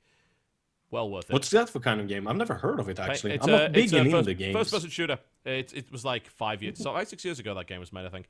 And it's a shooter with metal music, and it has a stake gun and a gun that shoots shurikens and lightning. It's pretty fucking any FPS game with metal music in it, I like. Yeah, it's a very old school that's style good. of shooter, and it's That's very good game. And then, of course, That's a good Magica's game. great, Trine's great, Deponia's great. Cities in Motion's actually a pretty good strategy game, although not as good as Transport Tycoon. And You Are Empty, I think, is terrible, but everything else there is really good. So. Awesome. Plus, you get You Are Empty as part of the bundle, so you can see whether or not it's terrible. It might be. Yeah. Probably Judge is. for yourself. Indeed. We report, you decide. Indeed. Mm-hmm. Really? All right, so can we talk about our two things? Yes, of course. Quick? Let's wrap up on CES. What do you got? Okay. So this thing, I'm so glad Dodger reminded me of this. So yesterday, I actually tweeted about this, but I'll send you the link as well. This is the actual website for this company that makes this. It is so ready. Amazing. It is Vuzix. It's a smart glasses for your smart glasses for your yes. handheld device, and it pumps the screen in your eyeball. It's basically a scouter. They've developed a scouter, and I desperately want that on my face. You can and I'm now just gonna buy be one and crush it in real life. over This is 9,000. wonderful. I can be shepherd. Right? Oh. This technology is. I'm so glad we have this. I want this so badly. But I guess what it does. Is this a is real I thing? completely messed this Yes.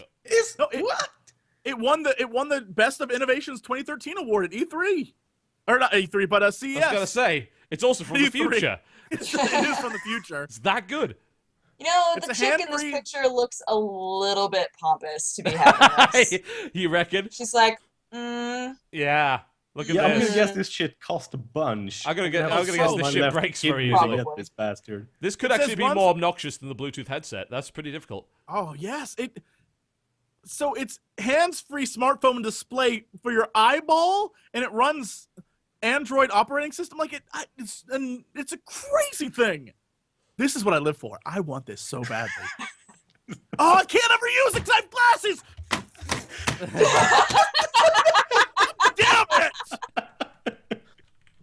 So My dream dashed. Fuck it, that's a stupid thing. That's dumb as Get shit. contact lenses. okay, so you, man. you do remember that Project Glass, basically the glasses stuff was being made by Google as well, and this was all supposed to be built into glasses, doing all sorts of augmented reality stuff, which would be unbelievably useful. Like we're talking the idea of having navigation while you're walking or riding a bike or even driving a car that pops up directly there, warnings. Like the ability to detect cars coming close to you and shit like that. driving?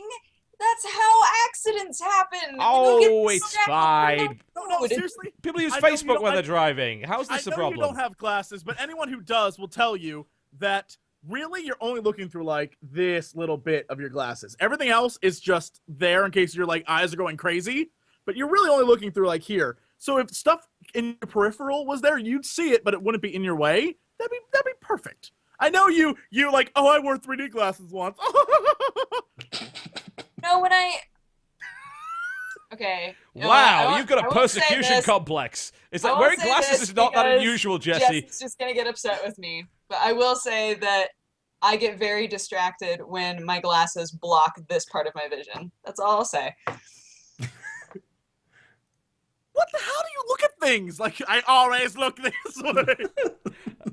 I don't. am a prey animal. When I went to get out of your head, you're just like always watching.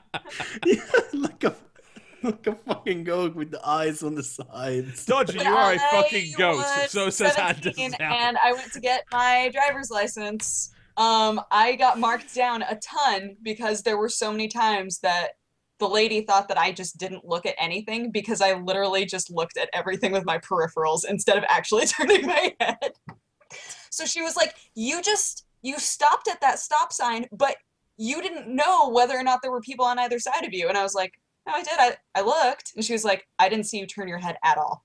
So she marked me down. I was like, no, but there was no one there. We're gamers. We have good peripheral vision. It's fine. That's what we're good at. I just got personally treated someone- for laser surgery in Sweden. So, I'll go to Sweden for that. I want Sweden to blast its lasers. As long as Sweden is how I imagine Sweden, where the lasers are like a laser light show. A laser light show being yeah, you go to Well, DreamHack and you just go women to in any of the bikinis are stage the ones shows. that operate the machines. That's how I imagine. As people have very accurately pointed out in the chat, which is possibly the most pertinent thing. Last I checked, fighter pilots flying at several times the speed of sound have a heads-up display. And they seem totally fine with that. And the problem is that if these things develop far enough, then yes, you could have Facebook on your glasses, which would be a really bad idea. That's a terrible idea. Hands free, bro. Hands free. What you don't want notifications popping up. It's like someone has sent you a new friend request. It's like I'm trying to drive. Facebook will be gone by the time those exist. We'll be on to something called like brain tweet. I'll tell you exactly what they're going to do with it. They're going to put a speedometer in this thing, which detects if you're moving past a certain speed, so you can't use it. And then you get fucked over when you decide to fly or go on a train. Or a passenger. Yeah, that's a terrible idea. This is the reason I don't design electronics. Get a ticket for I'm going an in a idiot. train or in a plane. I am an idiot. Yeah. I would totally Just a have. ticket comes out of the wall like bing. Yeah. It's like the What the Fifth fuck? Element or whatever. Demolition Man where he swears. He's like Yeah. bing. Yeah. In Fifth Element, they future. did the automatic tickets thing though. So Corbin the man. Corbin the man. All right. I love. I'm Enough of sorry. the terrible I love Ruby him. Rod impression, please. Corbin the man. That's terrible. That's not even close to being good. Stop it. Ruby Rod. That movie is something No. else. I don't know if that's a good movie or a bad movie. It's this weird line. Of like, one of the best movies, like Pacific Rim, will be. Yeah, indeed it will. Dodger, did you have something from CES you want to show before we wrap the show up? Instead of talking about CES, since we're like running low on time, I have something else. That I had two different things. One of them's really short. That we have a moderator named the BT, and it's his birthday today. So Congratulations. say happy birthday! And then also, if any of you don't know, the Awesome Games Done Quick marathon is going on right Yes, now. it is. It goes through Saturday. It's where they do constant speed runs of different games for cancer research. And they've been amazing. I watched Binding of Isaac. Whoever it was that was playing Binding of Isaac knew every single thing about every single item, and it blew Yep. my mind. Yep. And then they did Amnesia, and the dude was bugging out the game so hard. It was hilarious. They've just been playing awesome games. I think they just did Dark Souls, actually, and didn't use the main thing that everyone uses to actually bypass most of this stuff, so... Yeah, they're right now they just finished one of the Donkey Kong games, and I think they're about to do another Donkey Kong game, but they always have like a ticker in the side. Yeah, I'm just but looking for the it's- schedule right now, actually. It's marathon.speeddemosarchive.com. That was terrible. Yeah. Archive. Yeah, Sour I think cream that, and Now it's spelled. archive. If you didn't know how archive was spelled, now you know. Yep. It seems right now, looking at the times, the estimated times, like they probably just finished Donkey Kong Returns, so they might be moving on to Super Monkey Ball 1 and 2. They're going to be doing Jet Set Radio HD later, and they're going to do F-Zero GX, and Sonic Generations is actually coming up later as well, which is quite cool. Apparently that can be beaten in 1 hour 30. And then tomorrow it's, oh god, someone's doing Sonic 2006. Oh, God. Yes. I am so sorry. And they're following it with Shadow the Hedgehog, which apparently can be beaten in 25 minutes. Oh, jeez. So far, they Oh, have Time raised Cop's in there. $141,000. So cool. Almost 142,000. Yep, So, they did 150K last year, so awesome. they're well on target to beat that, which is really cool. yeah. And Yeah. I love speedruns, so this is like the best thing ever for me. So you guys should totally go and Yeah. watch that and support it. Ooh. That's it. There we go. That's my topic. Oh, this is sweet. StarCraft 2's campaign is going to be done in 3 hours, 30 minutes on brutal That's difficulty. right. And it's going to be done by Railcon, who is actually, he was an old school caster. He was the one to do the first 24-hour esports cast. That devolved into delusional ramblings after a while, but yeah, that's going to be, I'll watch that. I'll watch the hell out of that. Absolutely. And yeah, Dark Souls will be done on Friday. It will be the PC version, the full game with no kill and skip, and he will be taking donations to fight extra bosses. Sweet. They did Left 4 Dead, and the guy said, yeah, we're gonna be able to finish this game with no survivors. What? And everybody was like, all right, I'll donate money for that. They were Okay. like, come on, show me. I didn't wind up seeing the end of it though, so I can't tell you how it went, but that happened apparently. Yeah, the VVV one is going to be very interesting because it's like that is someone that has way too much time on his hands. I to was practice gonna that game. say, who has those abilities? Yeah, apparently that can be done in 35 minutes. That's what they're looking for. There. What game is that? VVV. It's a retro style platformer where everything kills you, and it's based around gravity manipulation. It's a real bitch. Yeah, I can imagine that. I'm not much for platformers. And I Usually don't makes me blame break you my at all. keyboard. At all. Ends badly for my equipment. It does. A lot of things end badly for your equipment by the sounds of it, including going outside, so you tell me. But, Yeah. And using a It's tablet. cold here. It's cold, yeah. That too. Alright. It's hard being Swedish these days. Yeah. I'm not going anywhere with that. It's not a good time. It's too easy. It's too easy. I like a challenge. Okay, so I think that pretty much brings us to the end of the show, honestly, for most of the CES-focused shows, you might imagine. So this would be the time of the show where we try and convince you desperately to go to our channel so that we can continue to do this for a living. Dodger, what are you doing this week? What's going on? Well, Monday, Wednesdays, and Fridays, I do gaming news. And then we finished up Lucius. So if you've been watching Lucius, it's been a crazy butts game. So we're finishing that Let's Play up, and we're also still playing Sherlock. On youtube.com/dexterity bonus, we've got the daily vlog, and then also on Sunday we have a new DIY featuring the lovely Jessie Cox as my guest. And I heard it's hilarious. hilarious. I just watched the rough cut and it's bonkers. I was like, this is a brand. This is a special brand of dumb that I think only Jesse and I could possibly do. So hopefully y'all enjoy that. But that's what I've got going on. All right. ImAnderZEL, what are you doing this week? This week, I would say the special thing I do this week is probably a nice Battlefield 3 montage featuring my gameplay, of course, and a band I think you like, actually, Sabaton, a Swedish fucking metal band. Yeah, amazing Swedish metal band. Yep. I'm lucky enough to have their full rights to use their music on my Very YouTube cool. videos. So I've done quite a few videos, and I try to promote them as much as possible. Rightfully and so, they're promote amazing my band. videos too. Really yeah, great. freaking amazing. I have fans all over the world. Even like Israel, they're like, "Oh, I just saw them," and I was like, "No, I want to see them. God I've seen damn them. it!" They're awesome. Yeah, I've never seen them live. Sadly, that's the. They signed really my sad WoW Radio part. flag. Oh, I you was at lucky the festival. bastard. It was really cool. You should have had them wipe their sweat with it, so you got some of the DNA, so you can clone them. Oh. Okay. Like a Simpsons joke, Is, I is, think, is, with this, Family is Guy. this a Yeah. come around to the Resident Evil Retribution discussion we had 3 hours ago? Is this how it's going to be? And I think other than that, I do a lot of like Let's Plays and stuff like that of Far Cry, and also of course Minecraft, getting extremely good views and a very well liked new series, and that's the That Feed the Minecraft, man. Beast. Yeah, That's internet gold. You might as well just the shower Feed the yourself in Beast internet mode. gold if you do Minecraft. It's awesome. It's awesome. No, I've done FPS so much, so my audience is very like divided between FPS games and Minecraft. It's like, God damn it, Aw. no more Minecraft. God damn it, no more no more FPS games. It's kind of like everyone hates a little bit of everything, but it's good. I get to upload whatever I want, and I love that shit. So it's a good week on my channel. Make sure to subscribe. Do you. Shameless You do promotion. you. Be true to Subscribe yourself. me, bastards. No. Jesse, what are you up to? What's going on? This week, we see the end of Dead Space 1.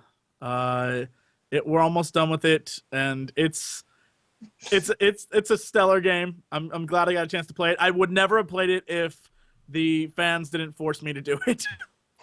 And also Saturday again, we have another episode of The Greenlight. Boop! You should go check that out. Josh Mattingly and I basically discover amazing games on Project Greenlight that no one else bothers to care about, and we highlight them and try to force the world to vote for them. Basically, we're shilling it out to them in hopes that you will vote for them. It's really fun. We do the video part on my channel, and then on his channel is he does a review or an interview or whatever it is that he does with them.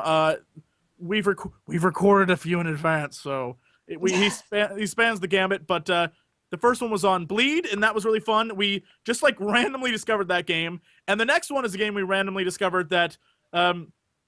For those who are unaware, we play through a lot of really awful games in order to find something good. And we found one called Grim Mind, which is, besides the fact that you play a little tiny like peanut man with one arm, that his only movement is to slap himself in the face. What? What? I just figured it out. Like, I'm if gonna play he this moves, right now. But the thing is it's a limbo-esque like platform puzzler. But about halfway through the game, it switches from being a platform puzzler to all of a sudden full-on like horror game with puzzle aspects. So you're doing the limbo thing while being constantly chased to your death. It's intense. And so we were like, this game's amazing. And I eventually, you start out really good, but about 35 minutes into the video, it's just a death fest. And so go find Grim Mind or wait until Saturday and watch the video. Either way, but it's a stellar game, and so that's the whole point. Is we just want to show off like the games that are good, and then here's the thing: then when they become like big things, TB will like own them. He'll be like, "Look, WTF is Grim Mind." That'll happen one of these days. Hey, when it gets on Steam, it'll happen. Boom, watch it happen. All right, so what's coming out on the show this week? WTF is Grim Mind. I think I'll be doing that in a couple of days. It's Sure to get it usual up before stuff. Saturday. I'm doing basically as games come out on Steam, I'm bringing you more stuff from that. I do have a couple of betas that I'm going to be tackling hopefully over the next couple of days. I'm still trying to do my cleanup from 2012, so I might do something on Amazing Spider-Man. I might do something on Medal of Honor. I know I did a like 6-minute video on it. I will probably delve into it and actually try to stomach a few hours of that bloody game. And yeah, I think you all know that the actual impression of it's going to be really bad. But I want to try and wrap up 2012 and things like that because there's some stuff I missed. And I'll be doing. There's another game whose name. Oh yes, Primal Fears just popped up on Steam. Another zombie game. Yeah, I'm gonna react well to that, no doubt. So yeah, I'll be looking into that. More PlanetSide stuff. Probably an analysis video over the next couple of days of the new patch, and maybe one more propaganda video prior to the Battle Royale on the 25th of January. And I have a Dota 2 Clinks video that is done, and that is sitting, and I'm only really releasing these like once every 3 or 4 days, so I'm holding that one back. There is a new video up right now, which is of Sand King, which is a disaster, to say the least, so you know, clearly go and watch that. And what else? Probably going to be starting some videos with Purge for Dota 2 over the next couple of weeks, so that's going to be tutorial stuff, which will hopefully be helpful for new players. And I just received a lot of copies of Blood Bowl Chaos Edition for our potential league. The company sent us a bunch of copies. Yes. So Nice. this Blood Bowl league is still happening. I think we're still possibly shy 2 players for it, but currently we do have people that are willing to play it, so we should hopefully be starting the Blood Bowl league quite soon, which should be fairly amusing, I would imagine. Rage-inducing, Yeah. but amusing. And I think that pretty much covers it, honestly. I'm fairly sure that's what's going on. And also, keep an eye out over the next few days for big announcements for Axiom. We have news. Lots of news. News. Yes, Very lots of news coming your The way. liquid you. Indeed. All right, well, You're so important and famous. Look at you. I'm gonna use this McDonald's mug. I don't know if you can see that. I'm gonna use the McDonald's mug that I got in 1994 to cheer you. I'm gonna use my Cheers. Fox Wonderful. mug that I got a couple weeks ago. 1994. I am 96 years old.